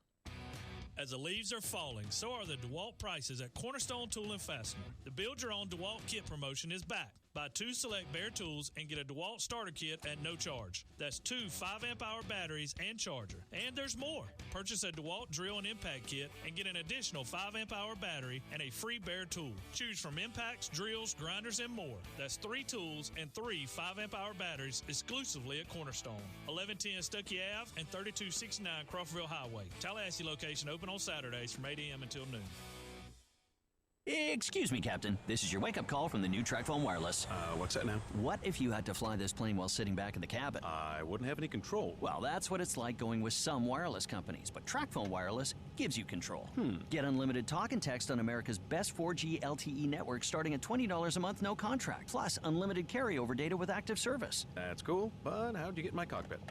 This is your wake-up call, people. The new TracFone Wireless. Now you're in control. Available at major retailers. See terms and conditions at TracFone.com. Come visit the new and exciting Hangar 38. This amazing place is for everyone listening right now. Practice your bowling skills, compete, and have fun. Whether you're a newbie, an all-star, or a beer frame champion, no matter how you roll, you'll find the best place to bowl is at Hangar 38. Hangar 38 is home to over 75 arcade games, so they're sure to have something for everyone. Zeppelin's at Hangar 38 is a premier, full-service restaurant and sports bar, and it's also your place for birthday parties and company outings. Tallahassee, what are you waiting for? Come on out to Zeppelin's Hangar 38, 6668 Thomasville Road behind Walgreens. Ho, ho, ho! The holidays are here, and the Florida Lottery has the must-get gifts of the season. Holiday Luck Scratch-Offs. They offer over 21 million winning tickets and more than $483 million in cash prizes. Wow! These are great! Santa, where are you going? Gotta get one! Holiday Luck Scratch-Offs. Pretty much everyone's gonna want them. The Florida Lottery. It's your ticket. Claim it! Must be 18 or older to play. Play responsibly. Who's ready for the best wings in Tally and locally brewed beers? Hobbit American Grill is the place to be. They've been voted Tally's best wings again in 2018. Hobbit offers Bingo Mondays, happy hour all day Fridays with craft beers on tap from all the local breweries. And the Hobbit is your home for all the UFC fights with plenty of high-def TVs for everyone. Be on the lookout for the food truck coming soon with the best lip-smacking wings in town. Hobbit American Grill, celebrating 40 years of serving great food to great friends for good times. For info on their hours and 3 locations, visit them online at myhobbitonline.com. Looking for a bit of cowboy flavor? Introducing Hardee's Southwest Patty Melt. A hearty sandwich with all the taste of the great American Southwest. We're talking a hotter, juicier, thick burger made with 100% black Angus beef, pepper jack cheese, zesty Santa Fe sauce, and enough pickled jalapenos to give it a kick. If it got any more authentic, we'd have to serve it with a cactus and a side of tumbleweeds. The Southwest Patty Melt. Now at Hardee's. Available for a limited time after regular breakfast hours at participating Hardee's. Hotter and juicier beef patty as compared to the Hardee's original beef patty. You're listening to the Jeff Cameron Show on 97.9 ESPN Radio.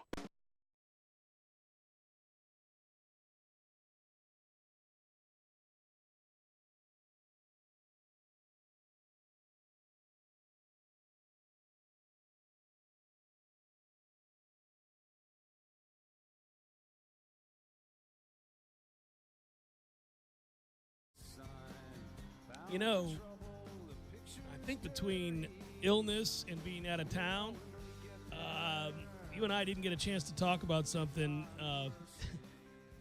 which I tweeted about using colorful language. Some of you may have seen it if you were up that night. Uh-oh. The end of the Colorado State Air Force game. Did you see it? No. Well, I don't want to turn this all into gambling, but these are fun stories. So I did bring this up later on. I don't know. Did I bring this up with you, Matthew? I can't remember if I did or did not. The Colorado off air, he says. Yeah. So some of you who are sporting guys or gals know what happened at the end of that game. Colorado State. I saw it though. I retweeted. I saw it too. SI Gambling had it out there. I remember this. Yes. Yeah. Well, I had. This is an interesting situation. I had it. I had the plus 10.5, and it's 21-7, and they're going in, or it's 21-14, or 28-14, or whatever it is, and they're going in to score. So I'm going to win. It's first to go on the one. They already have the cover at the 1 yard line because of the hook. Yes. I thought it was a 10-point game at the time. I'll check the tweet. It might be. Yeah, go back. I'm probably blocking it out of my brain here. I just remember I thought I was getting 10.5 here, but all I know is this. I think I was getting 10.5. I've got this. I mean, I've got this. We're done here. I'm gonna 31-21. So the cover has already been I've got made. the It's cover, in play. and they're going in to score again. Right. So to pad the cover. It was 10.5, and I've got the cover by a half point, and they have the ball on the one. So this is done. This is done.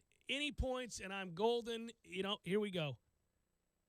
and my man throws a pass from the 1, which is an epidemic, by the way, in football right now. Yeah, it's 3rd and goal. They're lined up in goal line formation at the very least. Yes. It wasn't a shotgun. And he turns and throws a pass to his left, the far side. It's jumped on, rightfully so, by an alert corner who goes 99 yards the other way. Oh, I was watching it. Jumbo set. And the run play action. It's picked off. Trying to spot Prentice in the end zone. There goes Zane Lewis. I couldn't believe it. And there he went. Yeah, there he went. He goes 99 yards. And they're in a jumbo set. They're going to hand the ball off. They run play action. He throws it right to the kid, 99 yards the other way. So, you know, you guys know I don't hide that I like to gamble. I don't spend a ton of time going over my bad beats because people don't want to hear that. But that one. I think people do. I think people like hearing about bad beats because it makes them feel better about themselves. Well, so I lost that game in that kind of gut-wrenching fashion where that dude did that in that situation. And because I've been doing this a while, you're going to have those. It's going to happen. Some of them leave you a little bit more incredulous than others. But normally, because I don't, listen, I got kids in the house or my wife's hanging around or whatever, I'm not reacting to every time somebody scores that's either good for me or bad for me on a given Saturday, right? But that's late night, and that is unbelievable. And I thought everybody was in bed, and I said something about it audibly. I just needed to say something about that. And luckily, the kids did not hear this one, but my wife did. And she said, I take it you just lost some of our hard-earned money. Really? Yeah. She normally doesn't bother with me on that. And I said, come here and look at this. I want you to come and look at this. We need to watch this together. And she said, why? I don't want to see it. I know. I heard you. I know what you said. I'm guessing it's not good. I'm like, no, but look at this. You're not going to believe this. I want you to see this. I'm impressed with your restraint in that moment. Yeah. Yeah, well. No, because if Jamie came at me and said some of our hard-earned money, I'd say, first of all, it's mine. I'm not gambling with our money or your money. Right, it's not coming out of savings here. It's mine. My money, yeah. Secondly, yes, if you substitute our for yours, mine or yours, then yes. Yeah. I'd have a hard time because I'd already be in a state. You're not. What are you doing? Don't poke the. I'm already a pissed off hungry bear. Yeah. No, but she said it in a way. It was not malicious. It was not. She was joking. I don't know if she was joking. I think it's like you say something to your friend that you know will make a point, but you say it in such a way that he really can't retort with any nastiness. That's sort of how it was said. And it's the core. Listen, I've learned. I'm 48, been married for 14 years. I've begun to figure out what you respond to, what you don't. It took a little while, but I've learned, let this one go. Because, there are bigger things to argue about. So I just kind of. Sure. I just kind of went. And then I said, let's welcome her in. Let's let her see. Let's come on over here. How absurd this is. Let me show you how ridiculous this is. You're never going to win that fight, though, because the act of sports gambling itself is absurd from her point of view. Sure. Well, and we got theories on that, right? Men and women. Right. Protectors. Absolutely. As opposed to gatherers. Right. You got the whole, there's a psychology to this. But anyhow, it happened. And I thought it was, I didn't think it was funny, but I dealt with it. And by the next day, I thought it was kind of funny. So last night, that brings me to this. And I did not have this game, but I saw it. I saw what happened, and I started cracking up because I pictured people on couches or in arenas, in this particular case, in attendance for Georgia Tech.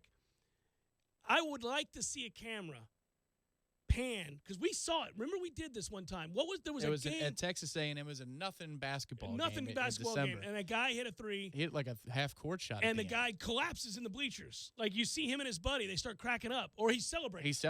Yeah, he's got the A&M ends up with the cover. And they're both losing standing by a lot. up. Yeah. So they're standing up. It's about the half-court line. Doesn't even the announcer say something like... The announcer had it. Yeah, I might be able to find it. That's really good stuff, yeah. But the guy, so he's... clearly visible. People are walking off the floor. But not this guy. He's standing there and watching the end of it, and he and his buddy. Yeah. And the ball goes up in the air. You can follow the guy's face because now you know you're looking for this person. And so It's he the follows best. It's the best. and he goes, oh, it goes in. It's a miracle. And then he elbows his buddy. Yeah. And he tells him something, whispers in his ear, and then they high five. High five. Yeah. He's like, guess what? I just covered. It happened last night, and this is brutal. So Georgia is beating Georgia Tech 82-75, Tom. I don't know if you've seen this. Have you seen this on social media yet today? No. Buddy, I've been so out of it this week. So Georgia's up at home 82-75 over Georgia Tech with 3 seconds to go. Georgia is favored by 4.5. Okay. I think you know where this is about to go. Yep, I do. So here we go. Michael DeVoe throws it up from half court on a whim as the clock runs out. You hear the buzzer, and then it's nothing but net. Final 82-78, a half point. The hook covers on the road. Useless three, throwing it at the basket. There's an audible. I mean, there's. You talk about are you kidding me? I don't believe what I just saw. From 45 feet. Oh, buddy. My man drains a three. And go take a look. Go take a look on Twitter. First thing you see is I had Georgia minus 5.5. Bad beat. What the hell are you doing throwing the ball at the basket, kid? Man, I've been on the right side of it, though. That's our Seventh Hill story. Seventh Hill Taproom story. We were there for a watch party for Duke and Florida State. That was a fumble. Oh, well, no, That's that was favorite fantasy. One. That was fantasy. That's San Diego. The cheapest fantasy win in the history of fantasy. San Diego, Denver, Monday He Night fumbled Football. that. That's not a sack. He fumbled that. That's a strip sack. Who recovered that? It's like the game's over. Because the sack, there was no points for sacks. Yeah. Who recovered in that league? You had to get a DFR. You had to get a defensive fumble recovery. My favorite part is the game, folks, of that story is meaningless. The game's over. It had no impact whatsoever on the game. But Tom is watching dutifully.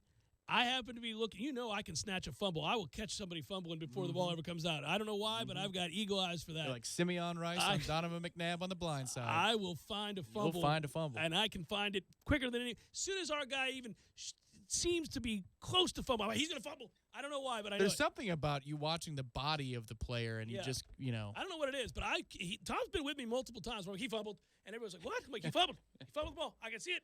You know the episode of Seinfeld where he's trying to get it's a former Yankee player. Kramer's trying to get his attention, and he pounds the table. Right. And you hear all the silverware and everything going bang, bang. He's like, hey, woo! Yeah. That's what you did in Boston when I think it was Doug Martin fumbled when we were watching Bucks and Saints in Jameis' rookie year. I stood up. I got so angry. You pounded the table. You said, he fumbled. He fumbled. It's their ball. Yeah. And then you walked out of the restaurant. I did, because I knew. And then you and Alicia were like, what? Then you look up, like, oh, the ball is loose. Not you, but the announcer. Mm-hmm. He was late on it. He's like, and it looks like the ball may have come out. I was already halfway down the hall. I knew he'd fumbled. God, I don't know what it is. I've got fumble radar. She got mad at me the next 10 seconds because she goes, what happened? Because I was watching it with you, but I don't spot these things like you do. I do a fumble. I spot. You yes. spot the hell out of a fumble. Yeah. She's like, what happened? I go, well, if you take your head out of your phone, you would have seen that it was fumble. And she said, don't tell me what the hell to do. It's not my team. So we're fighting while you're out there. I'm pissed walking off. down the hall. We're all mad. All three of us are just mad. Oh, I was furious. You're trying to ascertain whether or not what I thought I saw is accurate. She's just looking at her phone. Well, I'm in denial. Yeah. He may be right about the fumble, but I'm not sure it's their ball. I don't think I can second guess Jeff on a fumble. I think he's probably seen a fumble. He always seems to have this one down. Yeah, there's certain things I don't go against Tom on, and there are things he doesn't go against me on, just because our track record has proven to be almost like at 100%. Me spotting a fumble, number one. If you hear me say it's a fumble, it's I almost cursed. It's a fumble. Also, for me, it's hockey goals. I see them faster than anybody. Yeah, you do. You do. Because you I'll grew jump up, out of the truck, score, and then before the announcer, before the horn goes off. What are we doing here? How do you see and that? I'm like running the jukebox. That's true. You do get it. You do get that. That's right. That's your gift. Your gift is seeing a hockey goal, especially a hammered slap shot that's a blur to the free world. Tom would be like, goal. Look at that. I'm like, what? Holy, that is a goal. Good job, I scare Tom. people at the games. Yeah. I jump out of my seat and they go, and then they realize, You're looking for the net to move, aren't you? my eyes go right to the net. As he's winding up, I've seen a slap shot. I know what the hell that looks like. Yeah. So you're already at the net, but you just see the net move, and you are quick as a cat. It's crazy. Yeah, so I took my dad to a clinching game years ago, Tampa Bay, Montreal. I think this is 15 or 16. And Stamkos scores one of the most unbelievable goals. I almost didn't see it. That's how amazing. That's how hard he hit it, yeah.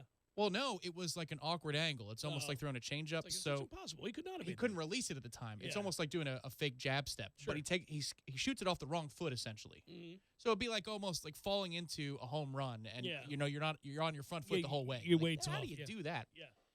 Well, Jesus, the instant it leaves the stick, it's in the back of the net. I mean, it's the damnedest thing what these people can do. Yeah, and you caught it though. I could spot it. You spot it, just like I spot a fumble. And anyhow. I know we're talking about this at length because it's funny, but I can't imagine if you had being on the other side of it. If you had Georgia Tech last night and that kid throws it up at the rim and it goes in, whoo! Oh, my goodness gracious, dinner on me. Oh, well, listen, Dwayne Bacon's time at Florida State is uneven. He's got an uneven legacy. There are times I know he disappeared. right where you're going. I know but where you're going. He hit the corner three or the elbow three against Virginia, and the announcer, I won't use the phrase I'd normally use, but the announcer spent all of his emotion on the Virginia three the other way. He didn't know what to do. He didn't have anything left in the tank. By the way, you talk about cojones. My man calmly went across the timeline, looked right at your boy. At the JPJ. Bam. That was around New Year's. I think Just looked right at him. Yeah. I'm spotting up right the hell here. Bam. Get you some of that. He also hit a shot from the key against Florida to win the game. Yeah, it's a little fall away from the elbow there. Then there were times he disappeared. But then there was a moment against Duke at Cameron Indoor. We're at the 7th Hill. And he came in for a dunk at the end. Yeah, he stole the ball. He went down the got a court, dunk. And it changed the outcome with like for some 0.4 seconds. Yeah. Somebody may have leapt up from their stool at the bar at the 7th Hill and sprinted around the bar. Well, celebrating. I couldn't believe it because I'm thinking he's just going to bounce out the time, but he went in there and dunked it. It went from like 8 to 6. Yeah. It changed everything about the nature of that game. Noel fans were confused as to why the Noel fan has both hands in the air. All right, Dwayne Bacon, my man. Jeff Cameron Show, 97.9 ESPN Radio.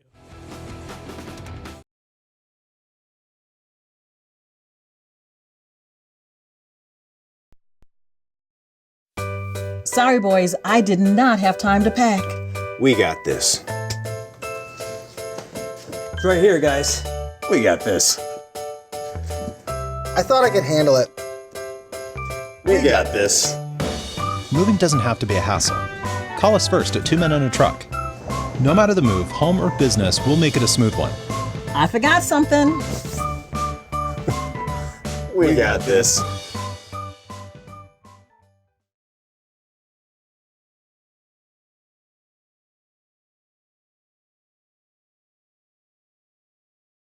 The Florida State basketball team has one of the best records in the nation at home the last 3 years. The Tucker Center is a house of horrors for opponents. Don't miss the best ticket in town, the ACC Pack. Come see the nation's best basketball right here in Tallahassee as the Noles host North Carolina, Virginia, Louisville, Syracuse, Notre Dame, Miami, and more inside the Tucker Center. College basketball is taking the capital by storm. Don't get left out. Purchase your ACC Pack today. Call 888-FSU-NOLE or visit Seminoles.com today.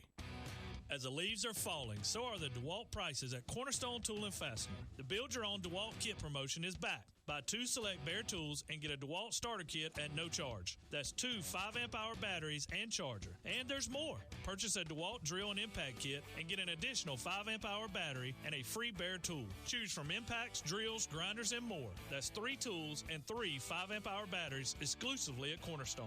1110 Stuckey Ave and 3269 Crawfordville Highway. Tallahassee location open on Saturdays from 8 a.m. until noon. Thursdays are Friday Eve, and that's a reason to celebrate. No matter what you're looking for, they've got you covered every Thursday down in College Town. Centrale offers 50% off select pizzas all day, every Thursday. Or you can stop by Township for Taco Thursday. $2 house tacos, $2. Madison Social offers the Social Agreement. You and a buddy can split 1 Aurora wings, 2 Madso burgers, 2 bourbons, 2 proof Madison Socials, all for just $40. See what they did there? And don't worry about parking. Plenty of spaces available in the parking deck or surrounding lots. Check out all the Thursday Collegetown deals right now on ThursdaysInCollegetown.com. Need help moving? Two Men and a Truck Tallahassee provides professional home and business move services, both locally and long distance. For your next move, visit twomen.com or call them at 850-224-2232. Two Men and a Truck, the movers who care. Individuals and businesses with tax problems, listen carefully. If you owe over $10,000 in back taxes or have unfiled tax returns, U.S. Tax Shield can help you take back control. The IRS can seize your bank accounts, garnish your paycheck, close your business, and file criminal charges. Our team of tax attorneys can stop collections and get you protected. U.S. Tax Shield offers a price protection guaranteed quote to get you protected today. U.S. Tax Shield is A+ rated with the BBB, so call 800-466-9625. U.S. Tax Shield, 800-466-9625. Excuse me, Captain. This is your wake-up call from the new TracFone Wireless. What's that now? What if you had to fly this plane while sitting back in the cabin? I wouldn't have any control. Well, that's what it's like going with some wireless companies, but TracFone Wireless gives you control. Get unlimited talk and text on America's best 4G LTE network starting at $20 a month, no contract. Plus, unlimited carryover data with active service. That's cool, but how'd you get in my cockpit? This is your wake-up call, people. The new TracFone Wireless. Now you're in control. Available at major retailers. See terms and conditions at TracFone.com. As the leaves are falling, so are the DeWalt prices at Cornerstone Tool and Fastener. The Build Your Own DeWalt Kit promotion is back. Buy 2 select bare tools and get a DeWalt starter kit at no charge. That's 2 5-amp-hour batteries and charger. And there's more. Purchase a DeWalt drill and impact kit and get an additional 5-amp-hour battery and a free bare tool. Choose from impacts, drills, grinders, and more. That's 3 tools and 3 5-amp-hour batteries exclusively at Cornerstone. 1110 Stuckey Ave and 3269 Crawfordville Highway. Tallahassee location open on Saturdays from 8 a.m. until noon. ESPN Radio Sports Center. I'm Kevin Winter. We are 1 week removed from the brawl between the Pittsburgh Steelers and the Cleveland Browns last week. We're at the end of the game with the game at hand. Myles Garrett of the Cleveland Browns ripped off the helmet of Steelers quarterback Mason Rudolph and then swung the helmet and hit Rudolph in the head. Now, after Garrett had his appeal with the league office yesterday, news comes out that in that appellate meeting, Garrett has accused Rudolph of using a racial slur directed towards him. It's breaking news into the Sports Center newsroom. According to Adam Schefter and Josina Anderson, they have learned that part of Garrett's defense for what he did and in his appeal of his indefinite suspension was that Rudolph called him a racial slur before the brawl escalated. The Steelers spokesperson had issued a statement saying Rudolph vehemently denied the claim, and then Rudolph's attorney also issued a statement. Adam Schefter was on NFL Live reading part of that statement from Rudolph's attorney. This is a lie. This false allegation was never asserted by Garrett in the aftermath of the game, never suggested prior to the hearing, and conspicuously absent in the apology published by the Browns and adopted by Garrett. The malicious use of this wild and unfounded allegation is an assault on Mason's integrity, which is far worse than the physical assault witnessed on Thursday. This is reckless and shameful. We will have no further comment. Keep it tuned to ESPN Radio for the latest news on this development. There is football tonight. First place on the line of the AFC South. The Colts visit the Texans. Houston, a 3.5-point home favorites.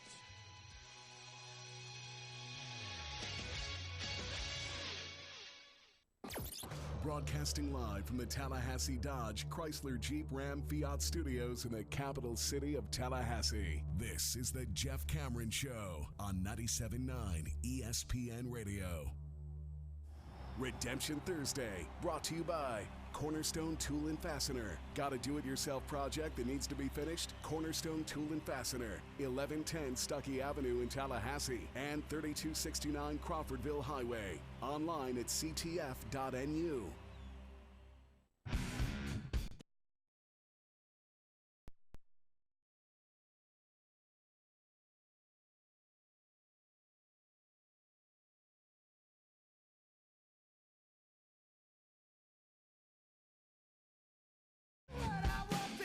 You won't be awake. I won't be awake. But Big Daddy J is going to weigh in real quick for some Red Russians. Take the over in that Edmonton and Los Angeles Kings game tonight. That over-under, as I saw it during the commercial break, was 6. Hot damn. Big Daddy's done it again. We're going over 6, kids. Last time these two teams played, it was 5-4. And the Kings like to give up goals, so Here we go. Here we go. Big Daddy weighing in the 4 o'clock hour. You don't get that every day. I don't know. I may do some other hockey here. It's about time to turn the page. Lightning on the road tonight against Chicago. Any chance you watch that? Well, 8:30. Gonna be awake for that? Oh God, I don't know. I've been keeping weird hours, but when you're in and out of sleep. Oh, when you're in and out of sleep, yeah. So weird what the NHL does, and I've never figured this out. I think I asked you this last year, and I don't know if you knew. I can't remember the answer if you did, so I'm going to ask it again. Why in the hell do they – it's the only league I know that does this. They've got 13 games tonight and 2 tomorrow. They do this a lot during the week. They'll have 13, 2, 13. It's just crazy to me. They're typically a Tuesday, Thursday, Saturday league. Typically, yeah. Spread it out. What? 13 games to try. Let's say you're a hockey head, and you kind of are.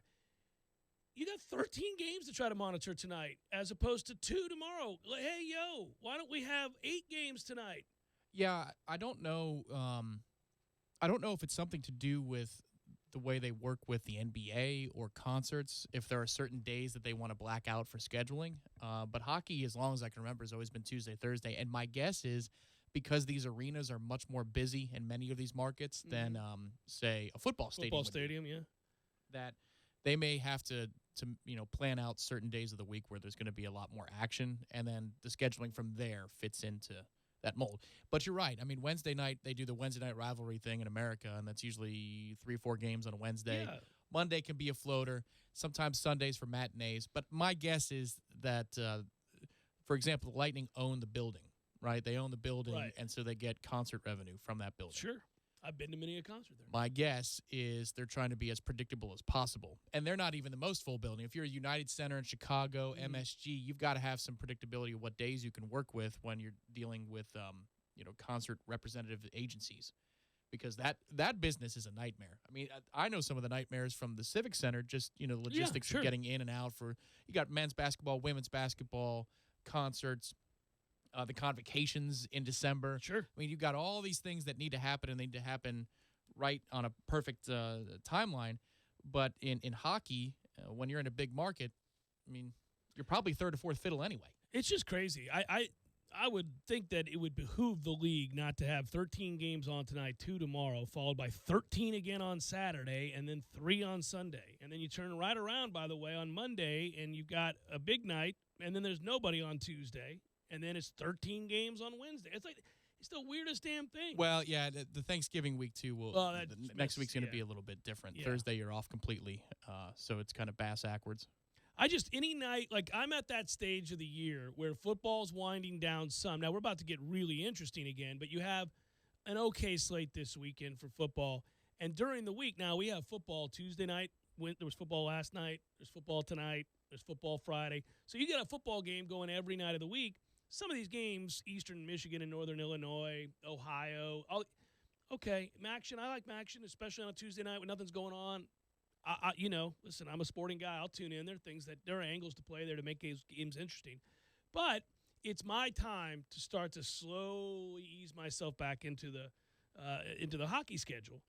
And I find myself pissed off because I'm like, well, I can't keep track of 13 games tonight. Why don't you have 5 or 6 and then have 6 more tomorrow and then, 5 after that where we're not – I mean, you're just overwhelmed and then there's nothing. Yeah. It's like a desert or you're in the middle of the largest mall in America. It's crazy. And it just frustrates me. And they do it a lot. It's like this is not abnormal. This is kind of the norm where you're like, oh, tonight's that night, huh? Everybody in the league's going to play. And then tomorrow night you've got, New Jersey and Pittsburgh and New York and Ottawa. That's it. That's all you got. 2 games starting at 7 o'clock. Neither of those games are really that interesting. On a Friday night, what are you doing? Right, at least put some heavyweights out there. Give us a marquee. Yeah. Give us something big there, man. It's crazy. It's fun. I mean, it's fun when you can have kind of 4 or 5 games to monitor and then not have to worry about all these other ones simultaneously starting. You got 1, 2, 3, 4, 5, 6, 7, 8, 9 games starting between 7 and 8 tonight. Jesus.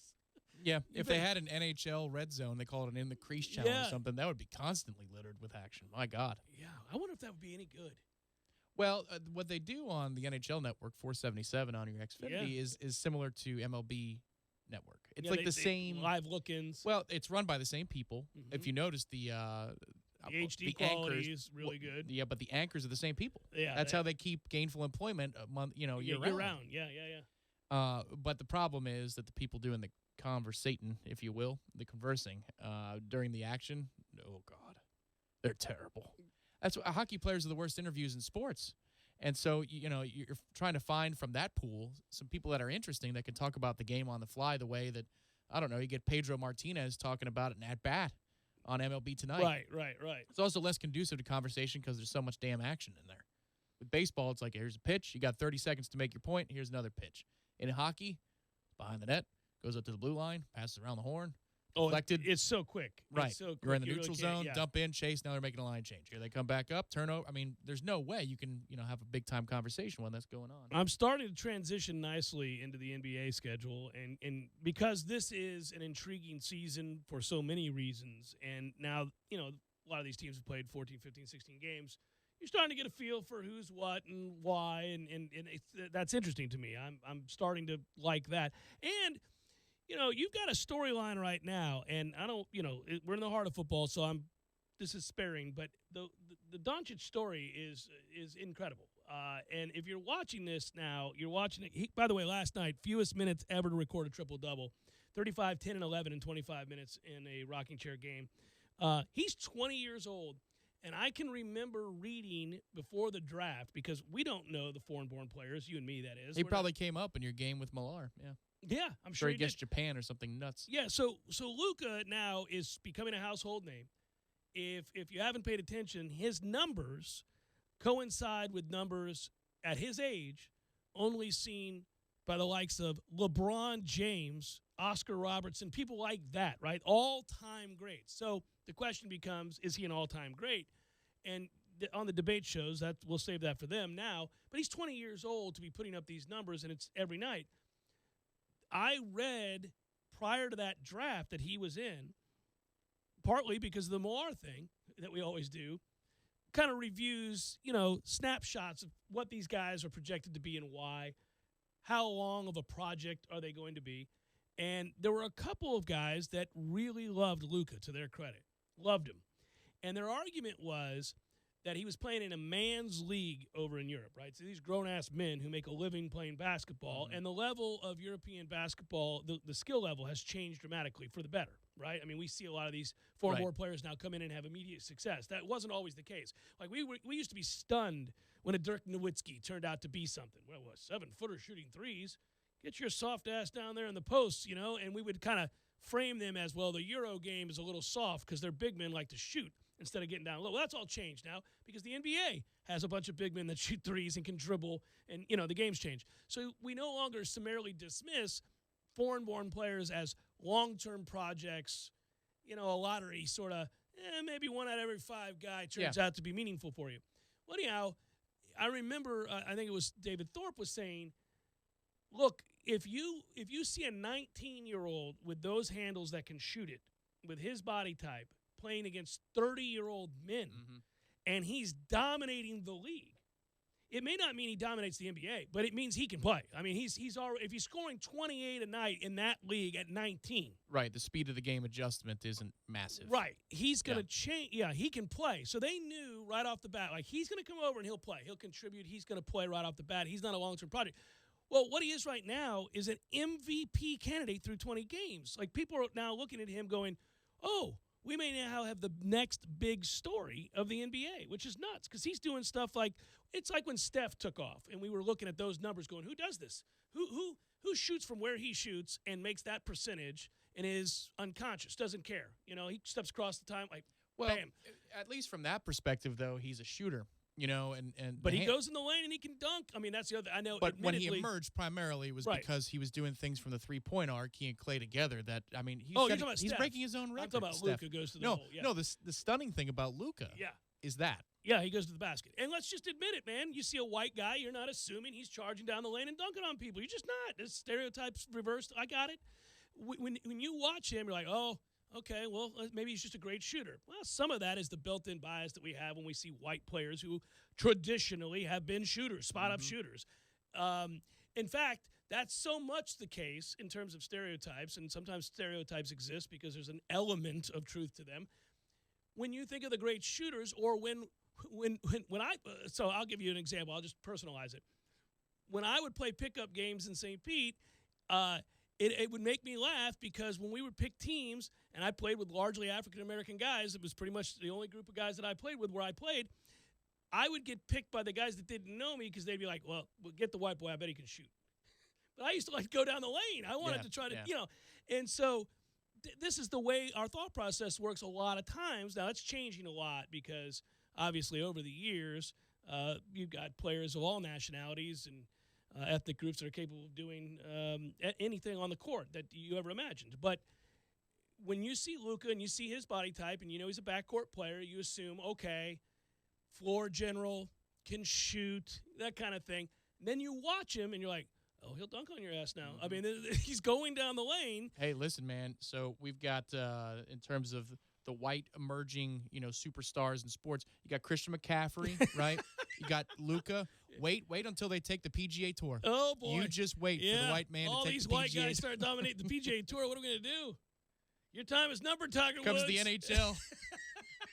In truth, though, in the NHL, there's a similar phenomenon where if you draft an 18, 19-year-old kid from, say, Sweden or Finland, chances are those kids have played in the elite leagues within Sweden and Finland, which means they're playing men. Yeah. They're playing grown-ass men, some of whom have played So the attrition of, the attrition of the sport, they're more hardened for. The speed of the game, the NHL is incredible compared to any other league in the world, and so you can't be ready for it.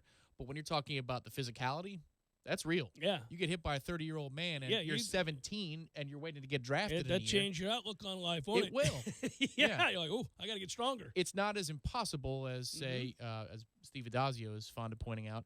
You got an 18-year-old kid against a 22-year-old in the trenches in football. Yeah. You've got little to no chance there unless you are the freakish. Yeah, you're a Bosa freakish of something like that, yeah.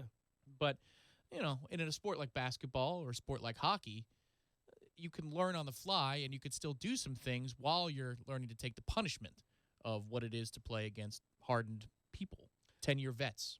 Yeah, and this is good for the league for a lot of reasons because there are so many teams right now that legitimately can throw their hat in the ring as a viable contender come playoff time to make a run. Obviously the Lakers are off to an incredible start. We know the Clippers are going to be there.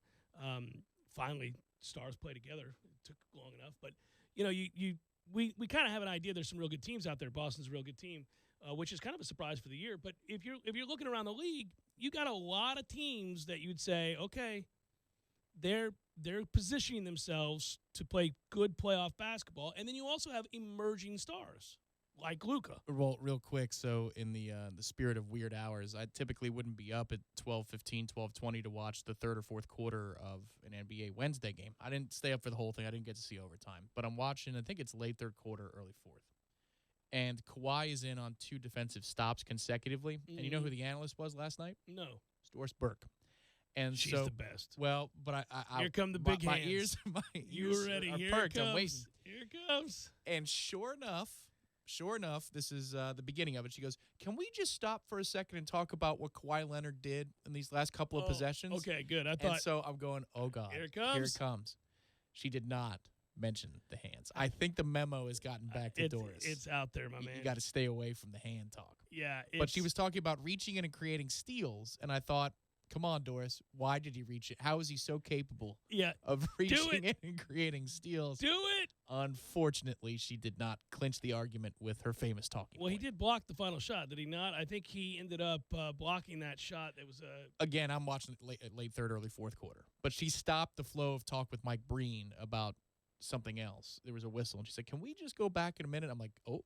Can we go back to where, Doris? Where are we going, Doris? Where are we going? Yeah. Tell me about Kawhi? It is about Kawhi. What have you seen, Doris? But unfortunately, that's when I turned off the TV. I was so disappointed. I just needed to roll over. Final hour, fourth coming. Stay with Jeff Cameron Show, 97.9 ESPN Radio.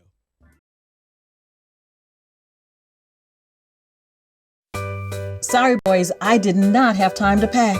We got this. It's right here, guys.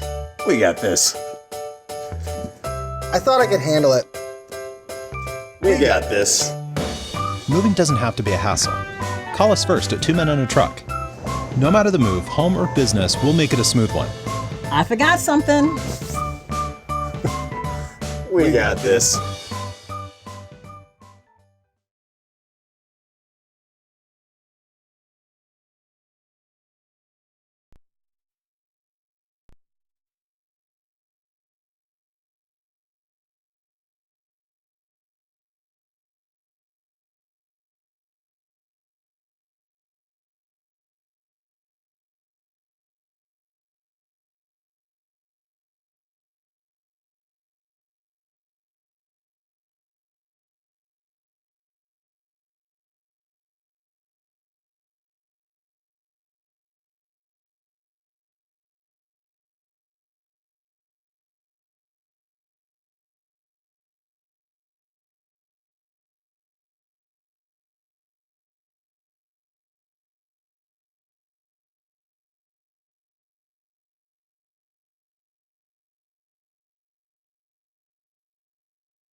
the Jeff Cameron Show, at least for today. Fine Redemption Thursday to you and yours.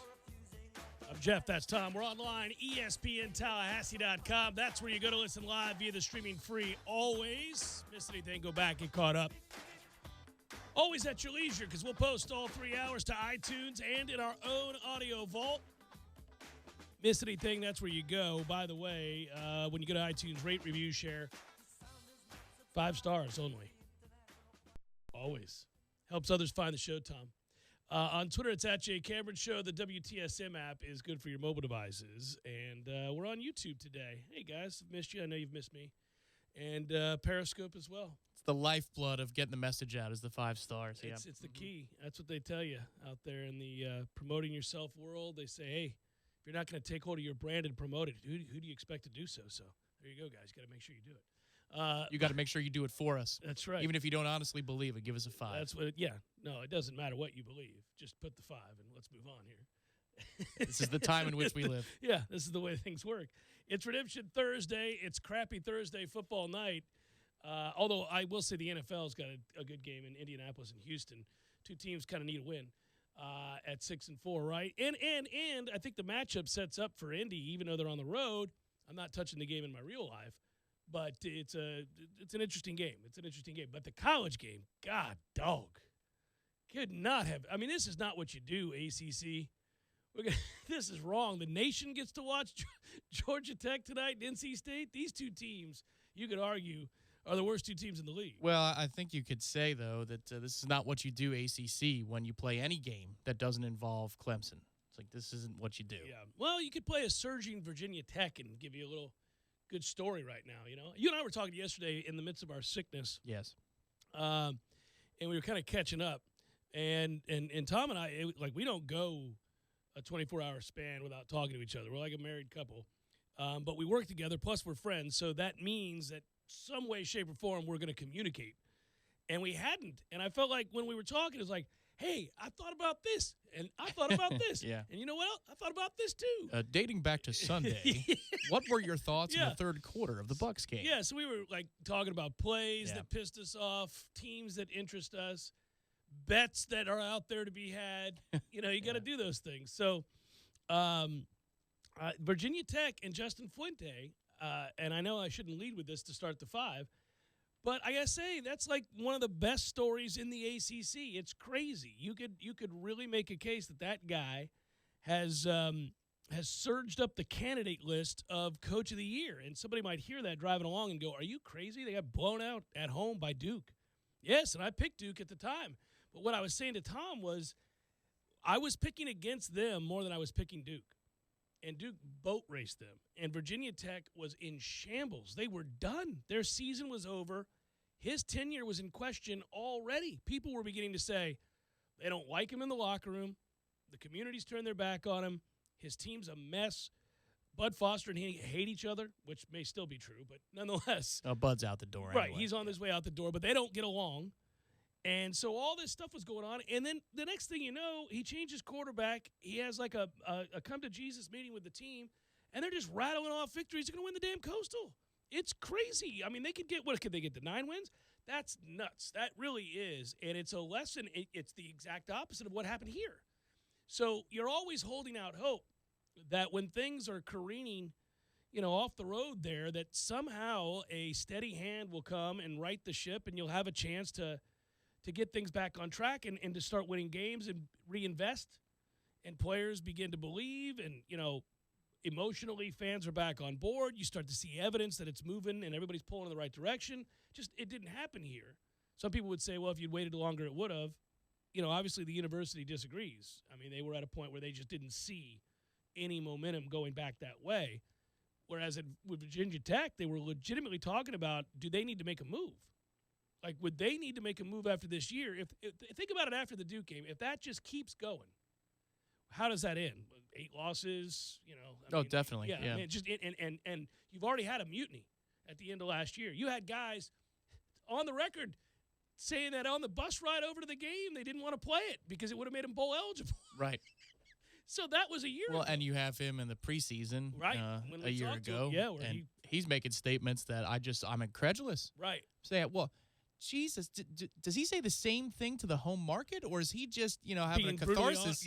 with us. Because he's on in knows, Tallahassee and he knows that it's on a remote location. I kind of thought that's what it was. I was like, he knows he can say something to us, and it's not going to get back to those fans. In the future, I've got to listen to Instincts there and send that audio up to Blacksburg. Like, hey, guys. You're in trouble. You're in trouble. You're in trouble. Florida State last night rolls because you don't just stroll into the TLC Double C and expect to walk away with a victory. Chattanooga, what are you doing? Devin Vassell is, again, really, really good and kind of just an easy 17 for him. When you watch him, too, he is a natural scorer. He's a guy that would likely on any given night, if he needs to, lead this team in scoring. And I think you go back to who's on the floor in big games at the end of a year. And when you think about this, Tom, go back to last year when we were noting how much trust Ham was putting in a player so young. Late in the year with big games. Yeah, it's a big shot against Virginia Tech in the ACC tournament. Well, and I remember thinking, wow, he's got that guy on the floor. It means two things. One, the guy's figured out what we're doing defensively. So you start with that because Ham won't put you out there if you can't defend. So you knew right off the bat that he had figured it out defensively, and a lot of young guys struggle with that. And then, secondly, he knows he's a cold-blooded killer. Yeah. Well, and it's important to note, too, because you might say, well, so what if he's on the floor for an ACC tournament game? They wanted to win that tournament. They wanted to win that. That team really wanted to win that tournament. It's not the same every year. Sometimes you don't give a damn. Sometimes you do care very much. It was the latter. So if he's on the floor in key moments of a game that they really want to win, it underscores the confidence that the coaching staff has in one Devin Vassell. Yeah, and he's a true freshman at that point. Well, that's what I mean. I mean, when a coach has something on the line that he cares about, and you're late in the year, and you roll a freshman out there, and you leave him on the court for big moments, it tells you how quickly he's assessed that guy's different. Because Ham does not do that. If anything, Ham diffuses pressure on his young players. Those 5 stars and guys that have committed to us that went on to the NBA. He's always the first to be like, everybody settle down. He's not where you think he is. He's not going to get there yet. It's hard on a kid to leave his home and adjust and make all these changes in their lives and dominate elongated season that they haven't had to play before. He tries to slow the conversation surrounding high-profile players, and he protects them. But he had Vassell out there in the biggest moment. So, I mean, listen, it's Chattanooga. We boat raced a team that, we should. I try to take away lessons from these early season games when we're trying to figure out what the hell we are. And it was good to see Raekwon Evans last night. And, I mean, he's a guy that the staff is high on. And so, obviously, you're excited to see him. He had but a cameo in the Western Carolina game. Right, so this is the right time for him. Playing a lot of games in a short period of time, 3 of them that are, tune-up types. Dom said post-game, I was reading his quotes. I was reading all the quotes because we played so many guys. And he said he hasn't felt 100% in a basketball game until last night in, ages. Good sign. Well, it's a good sign. It's a very compressed time for us to be able to help develop. But we do develop the big guys, and this is another opportunity for us. Honestly, the way the rotation looked for the Western Carolina game, which I saw in person, I think his role is going to be akin to Kumaje's role, where if he's a hot hand, you keep him in, but you probably steal minutes to begin the game with him and then work him into the rotation if the foul situation is such that you need him, or if the opponent has a much bigger front court. But I don't know that he's going to be the type of guy that's playing 20, 25 minutes a night consistently. Here's what we thought. We thought coming into the season, Balsa Steel. So, Balsa, Dom, combine them as one giant human being. What are you going to give me any given night? Right. What are you guys? 25, 30 minutes, something like that, right? And they were 20 points on 10 of 12 with 10 boards and a whole bunch of altered shots. Okay. Sounds like a Leonard Hamilton coach team. Sounds like a team that has giants constant. I mean, imagine being a team, a school coming in here, year in and year out. You're one of these guys that are on the schedule. I'm not talking about ACC. I'm talking about these other also rans that we play a lot. They got to be like, God, dog, does it ever end? You with these somewhat,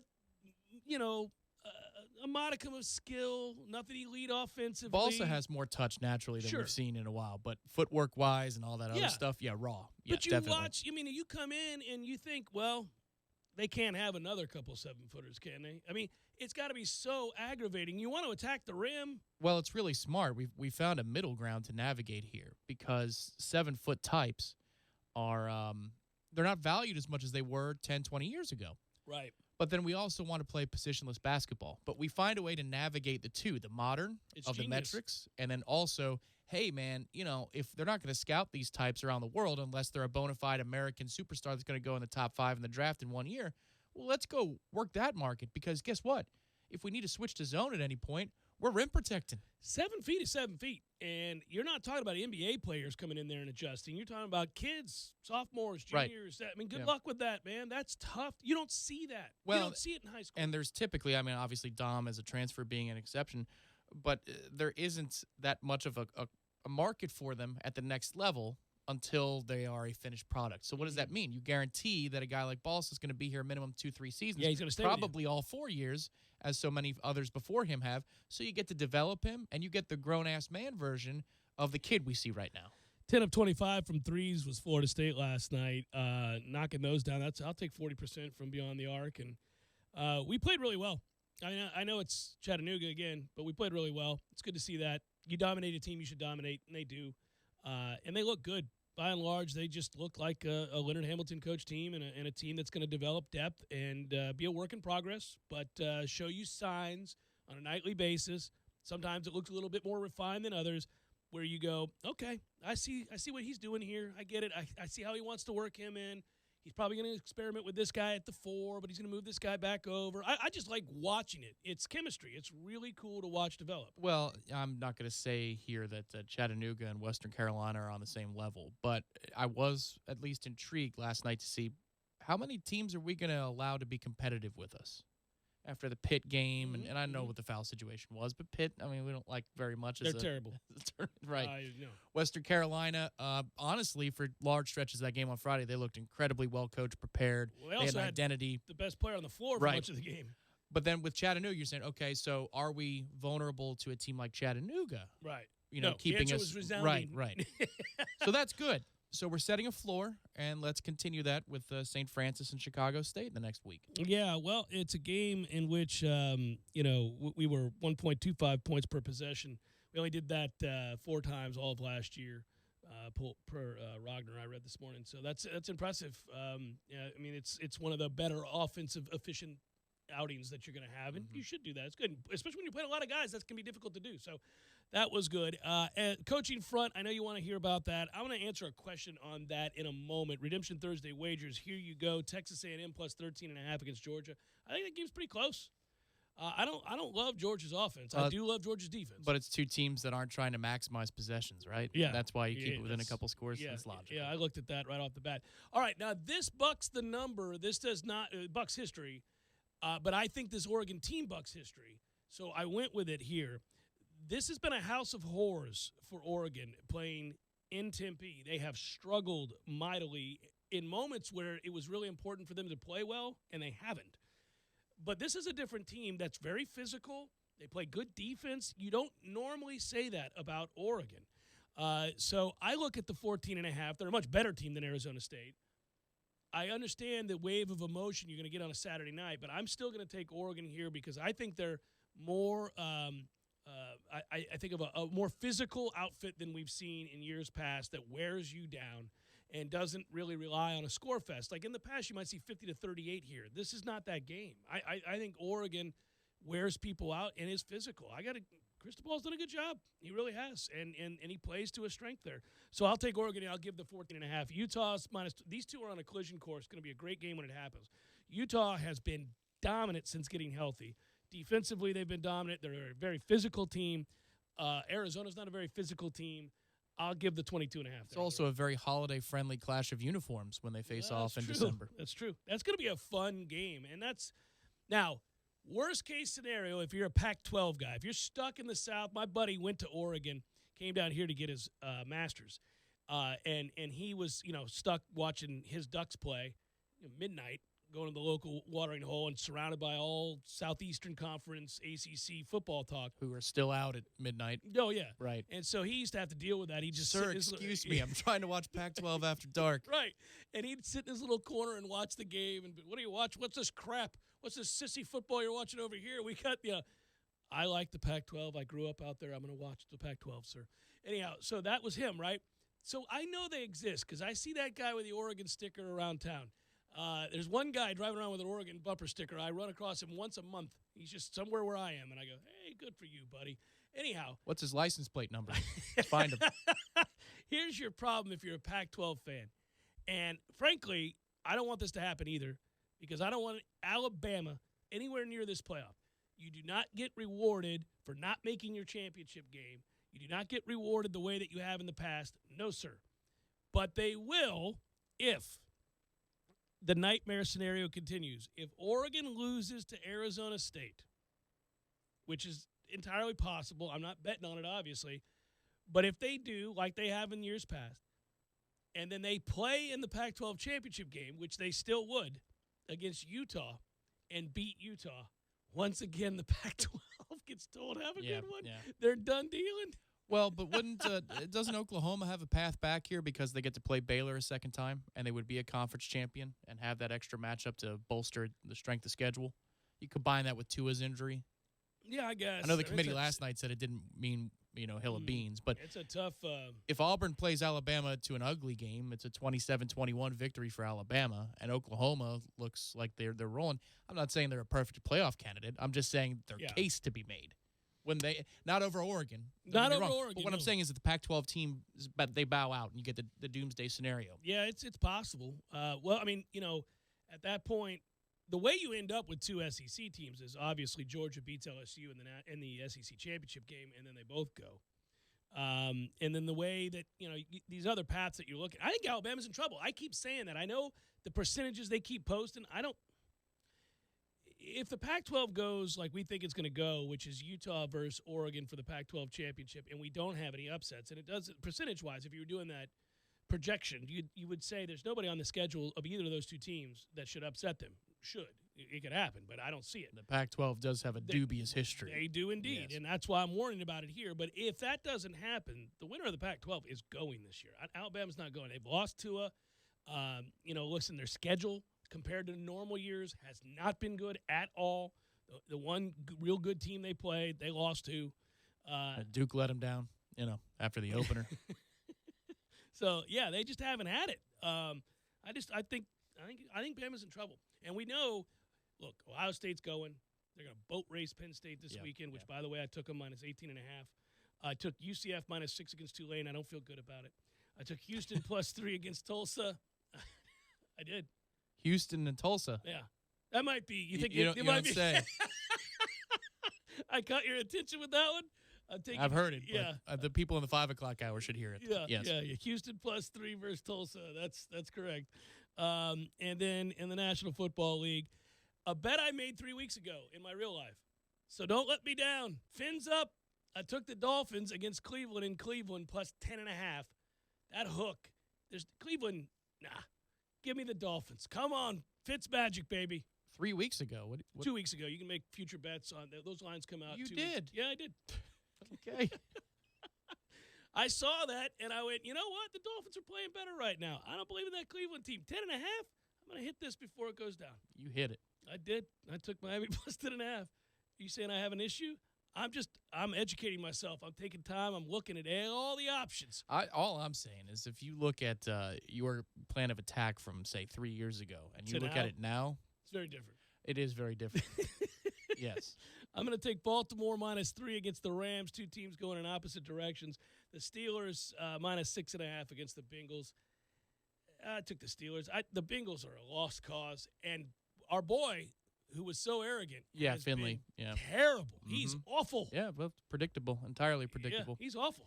I'd say your plan of attack from about 3 years ago would be Jimbo's offense with E.J. Manuel filling in for an injured Christian Ponder, and your approach now is Jimbo's offense with Jameis Winston at the helm. Yeah. We're breaking it down. We're looking at some But things. It was always the same offense, wasn't it, Coach? Yeah, we're looking at a lot of factors. A lot of factors. Chef Cameron Show, 97.9 ESPN Radio.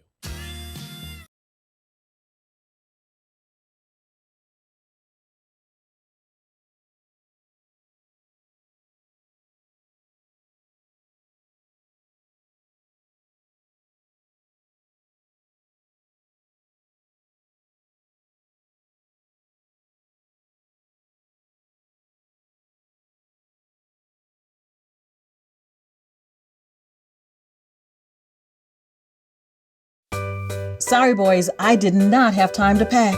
We got this. It's right here, guys. We got this. I thought I could handle it. We got this.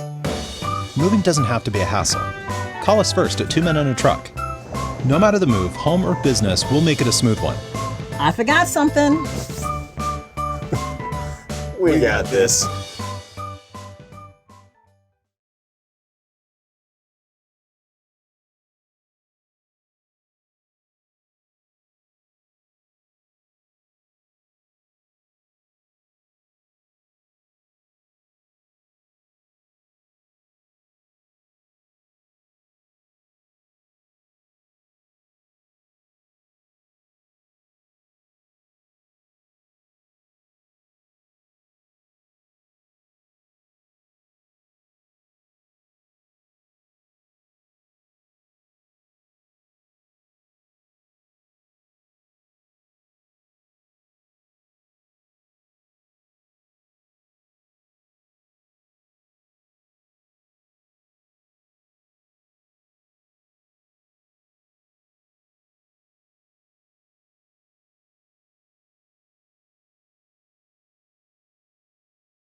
Guys, this is from Chris.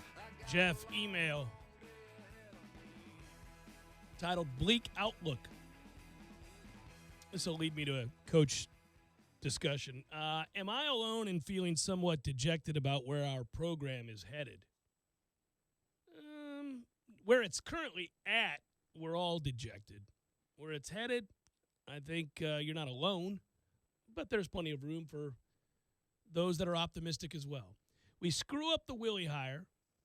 We fire him with one major fix-all candidate in mind, who then leaves us at the altar. And now here we sit in the middle of a bunch of uncertainty and B-minus candidates. All right, let's address this one by one because this is a 3-paragraph email. I don't feel like Stoops was the one major fix-all candidate, and I don't think he left us at the altar. I think Bob Stoops was an obvious must-talk-to candidate. He was the one guy out there that was not employed, so you could talk to him immediately. Not employed by a college. So you owed it to yourself to kick the tires on Bob Stoops. You had to, because he would have brought instant credibility, and he ran an elite organization for 18 years to great success. National champion. I think he was 12-time Big 12 champion. He had run that operation at OU successfully. He had recruited at an elite level. He had put together a very modern staff. And he turned over the keys to Lincoln Riley, who's done great. So they were in good operating condition when he left. So you had to reach out to him and his people. And I don't think you did yourself a disservice by letting people know when contacted that, in fact, you were talking to Bob Stoops. I mean, okay, everybody was going to assume as much. But I don't believe – what I was concerned about initially was he your only guy? So I was constantly – while everybody was looking for whether Bob was in town, was he eating at the Blue Halo, had he signed on the dotted line, what were the conditions of the deal, I was busy trying to find out two things. A, if any of that was true, and B, who are our second, third, and fourth candidates? I needed to know who these other coaches were that we'd be interested in because I thought it was more likely that one of them would be the guy. So I don't think we put all our eggs in one basket to start with that. And I don't view guys like Matt Campbell as a B-minus candidate at all. I also don't take seriously the idea of a James Franklin. First of all, why would James Franklin leave Penn State to come here? Now, is that me taking a shot at FSU? No, but look at the current states of the programs, right? Look at what Penn State is and what Florida State is in terms of stability off the field, in terms of record on it. Franklin's got a good thing going there. He's well-liked. He's won a lot of football games. He's got the support and the infrastructure. I know we get tired of that word, but it's true. It's all set up there. He's come in and done a very good job at a tough time. You're not going to leave that for a large degree of uncertainty to come to Florida State, I don't think. But 2 years ago, it would have been a different circumstance? Well, it was rumored that he was interested. A lot of people look at that and say he used it to get a raise. I would say he's going to use this place to get a raise if, in fact, it floats out that he's interested. I don't think he's coming. My opinion would be he's not leaving Penn State to come to Florida State. He will use us to get more money. So I don't think I'd even talk to James Franklin unless I had assurances from an agent, somebody behind the scenes that this was real and I had a means to vet that was satisfactory. I don't know what that would be necessarily, but I'd probably sit down and think of some criteria that I'd like to come up with, and I'd ask some serious questions about this process. But I don't think James Franklin's a legitimate candidate. I don't want to talk to Gus Malzahn. He's not good enough. I don't want to talk to him. Mike Norvell is a guy that you keep hearing about, right, with Memphis. I remember talking to Andy Staples amongst other people, and not everybody wants to talk about this on the record, so I'll just say Mike Norvell could have easily been Arkansas's next coach. He could have easily been Tennessee's next coach, and he wasn't. We need to move on from that. We need to go on and just look at other candidates. I don't think that Mike Norvell is going to be the next head coach at Florida State, and I think there are some things that would prohibit that would be disconcerting.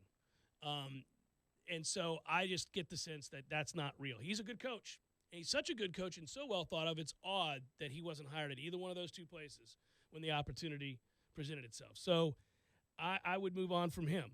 Again, I don't think Bob Stoops is a candidate. I don't think we're going to hire Odell Higgins. You look at guys like Fickle. You look at guys like Matt Campbell. There are some viable candidates out there that I'm very interested in, and gauging their interest is going to be difficult for now. I'm sure the behind-the-scenes conversations are happening. I know Bud Elliott and I were talking the other day, and I'm going to give him credit for this because I certainly didn't hear this from any of my sources. He seems to think he's with Banner Society, used to be Tomahawk Nation. Anyhow, Bud seems to think that Brian Kelly might be a candidate. Well, if he were, I'd take him. I'd hate that weekly interview. But Brian Kelly has won. He won big at Cincinnati, and he's won big as you can win at Notre Dame. I mean, he's up against it. The only way I think he would be a candidate is if he knows he can't win a national championship at Notre Dame, which he may be coming to that conclusion because every time they play somebody who's elite, they get beat. But the Notre Dame job is the Notre Dame job. To leave it for Florida State would be for one reason and one reason only. You can't get the kinds of players into Notre Dame that would allow you to win a national championship that you can in Tallahassee. Well, if the dominoes fall to that degree, that means that, you're going to be on the outs pretty soon because you can't deliver what they're asking for. Right, they get pissed off. They get pissed off. In 2 years' time, you're screwed, so may as well. Well, you keep winning 10 games and they don't appreciate it. They get mad about it. They're like, oh, well, thanks for the 10 wins. They're going to win 10 games this year. I'd like to get back to that point. Well, I would too, and he can win a national championship here. So, listen, our disdain for his personality aside. So, a quick question, though. Is Odell, you don't think so? You don't think it's a significant possibility that he might sign on? Well, he would that they may take him. You know what I mean? That may be the reality because the other options just don't pan out the way we want them to.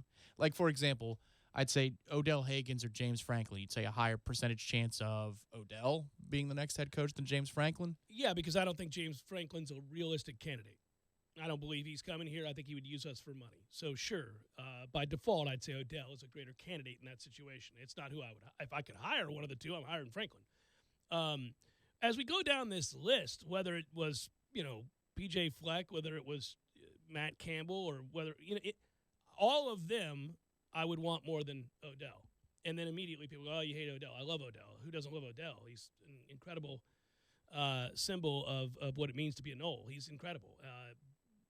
He's been a defensive line coach his whole career. This is not an entry-level position, man. I want a guy that's done some things as a head coach, that's run an organization, that's had a plan that has succeeded, and I can see it.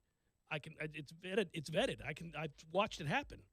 I mean, we are not in a position to take huge risks. I also don't want to be I don't want to look at this as a hire that is a temporary thing until something better comes along, because that's kind of unfair to Odell, and it's also not what this hire should be.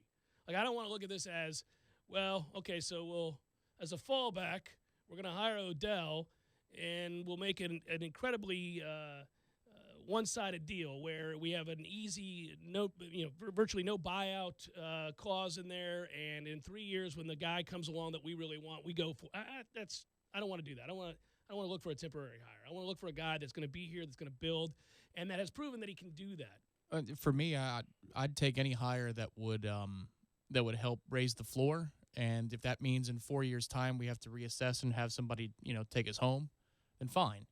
Like, I'm not saying that Urban Meyer can't do it on his own, but Ron Zook's recruiting prowess certainly did help expedite Urban's process. Yeah, right? No, it's not a never under any circumstances should you hire Odell take that I have. Well, this extends out to more than just Odell. Yeah. If we take somebody who you consider safe but not sexy, right? Mm-hmm.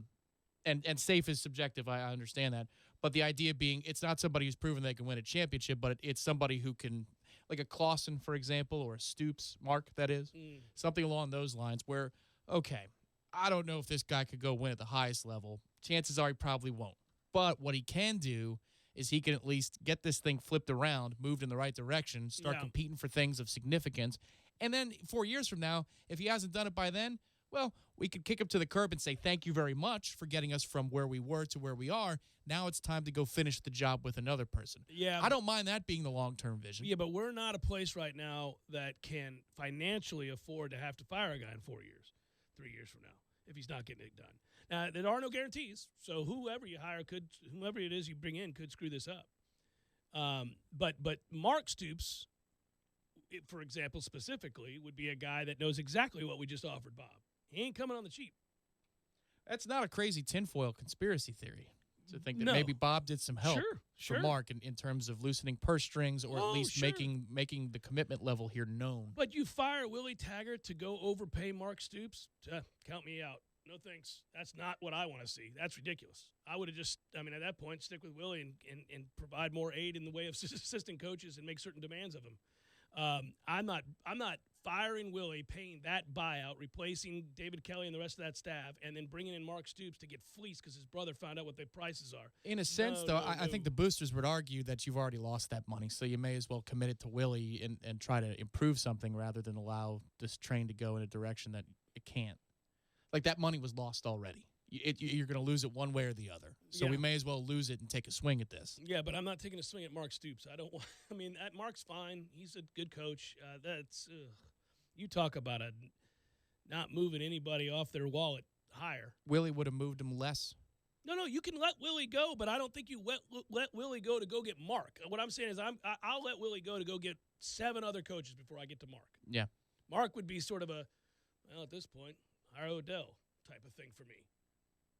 Okay, well, there we go. Yeah, so we found the border here for a lot you. of people disagree with me on that. That's fine. We all have our feelings and sentiments towards certain coaches for various reasons. But I'm resigned to the fact that this isn't going to be, quote-unquote, a successful hire when it is made. Not according to the fans, because Correct. that would have only been Bob Stoops. But I think even the reasonable fans like you or me, I don't think it's going to be. This isn't trending in the direction where I believe that the person we're going to hire is we go, yes, that's the guy.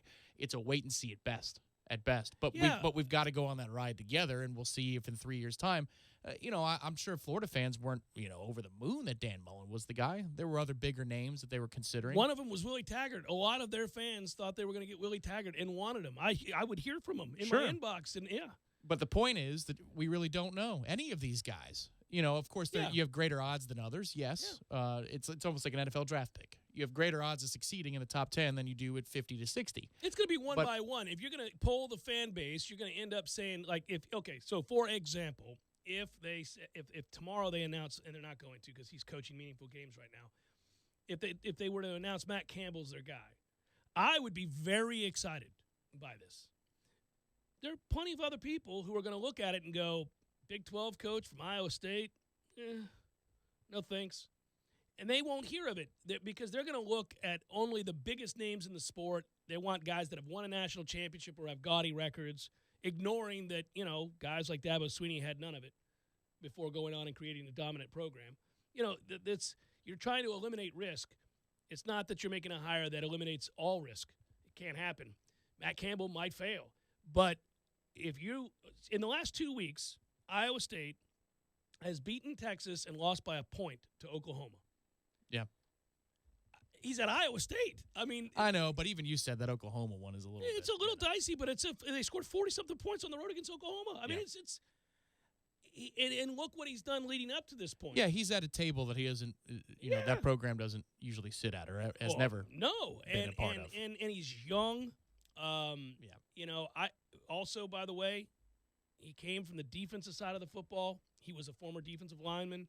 He's a guy that coached on defense but then flipped and coached offensive line. He's a guy that's coached did good things. You're talking about being at Toledo and then going from there. He's a Ohio guy, and that's why everybody thinks that he was waiting. But listen, Ohio State ain't opening up, Matt.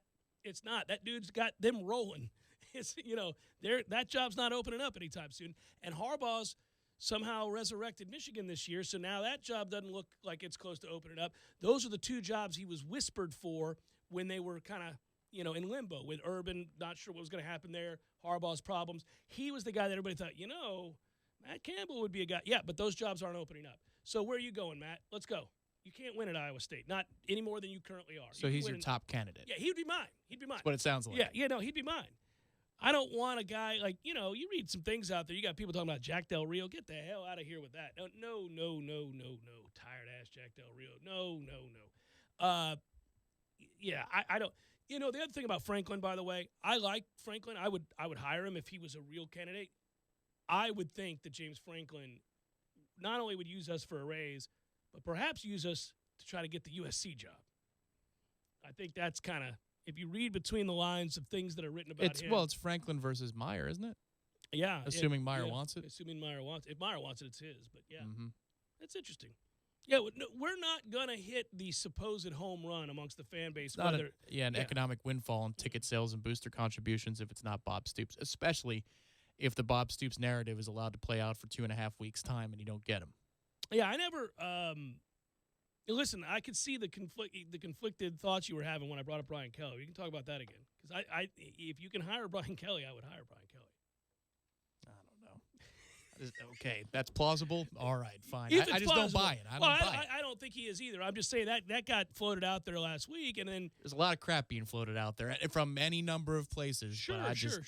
Man, it's also been if you talk to the people around the program, a lot of crickets. There's a lot of crickets chirping, and I think people are looking for any piece of information they can get, and it automatically becomes the next big thing. It ought to be crickets. That's how you want it to be. You want nothing to leak because then you become Tennessee. Then everybody finds out who you talked to and who said no and in what order you talked to them. And all of a sudden, you're getting kicked through the mud. You're the laughingstock as everybody points their finger and goes, nobody wants the Florida State job. Right. So when Greg Schiano gets the offer, we should let the plane land and announce it before the people have a chance to have that plane turn around. Can you imagine? I mean, sweet Jesus. But right now, Tennessee is most noted for the fact that Dave Doran will be coaching tonight. There would be greater accountability for a Greg Schiano hire because we know that he would be monitoring his players illegally. Yeah, we would, and we know that he did that in Tampa. Yeah, and that he lied about it several times over. No thanks. I don't want to go down that road. Is that an iPad or a listening device? What are you doing? He's Big Brother. Oh, it's the Jeff Cameron Show, 97.9 ESPN Radio.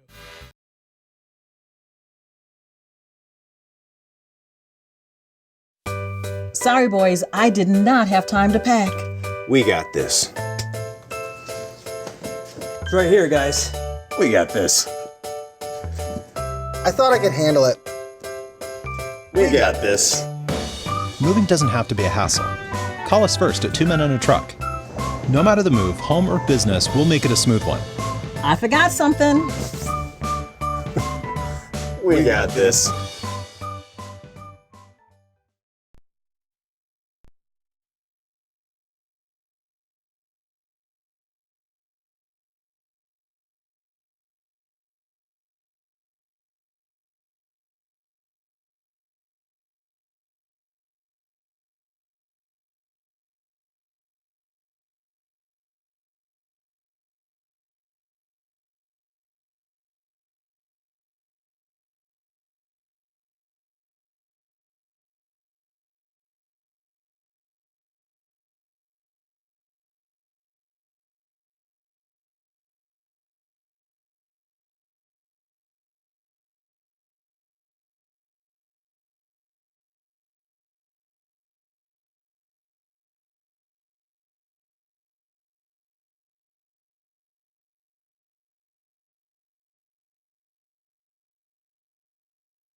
Wrapping it up.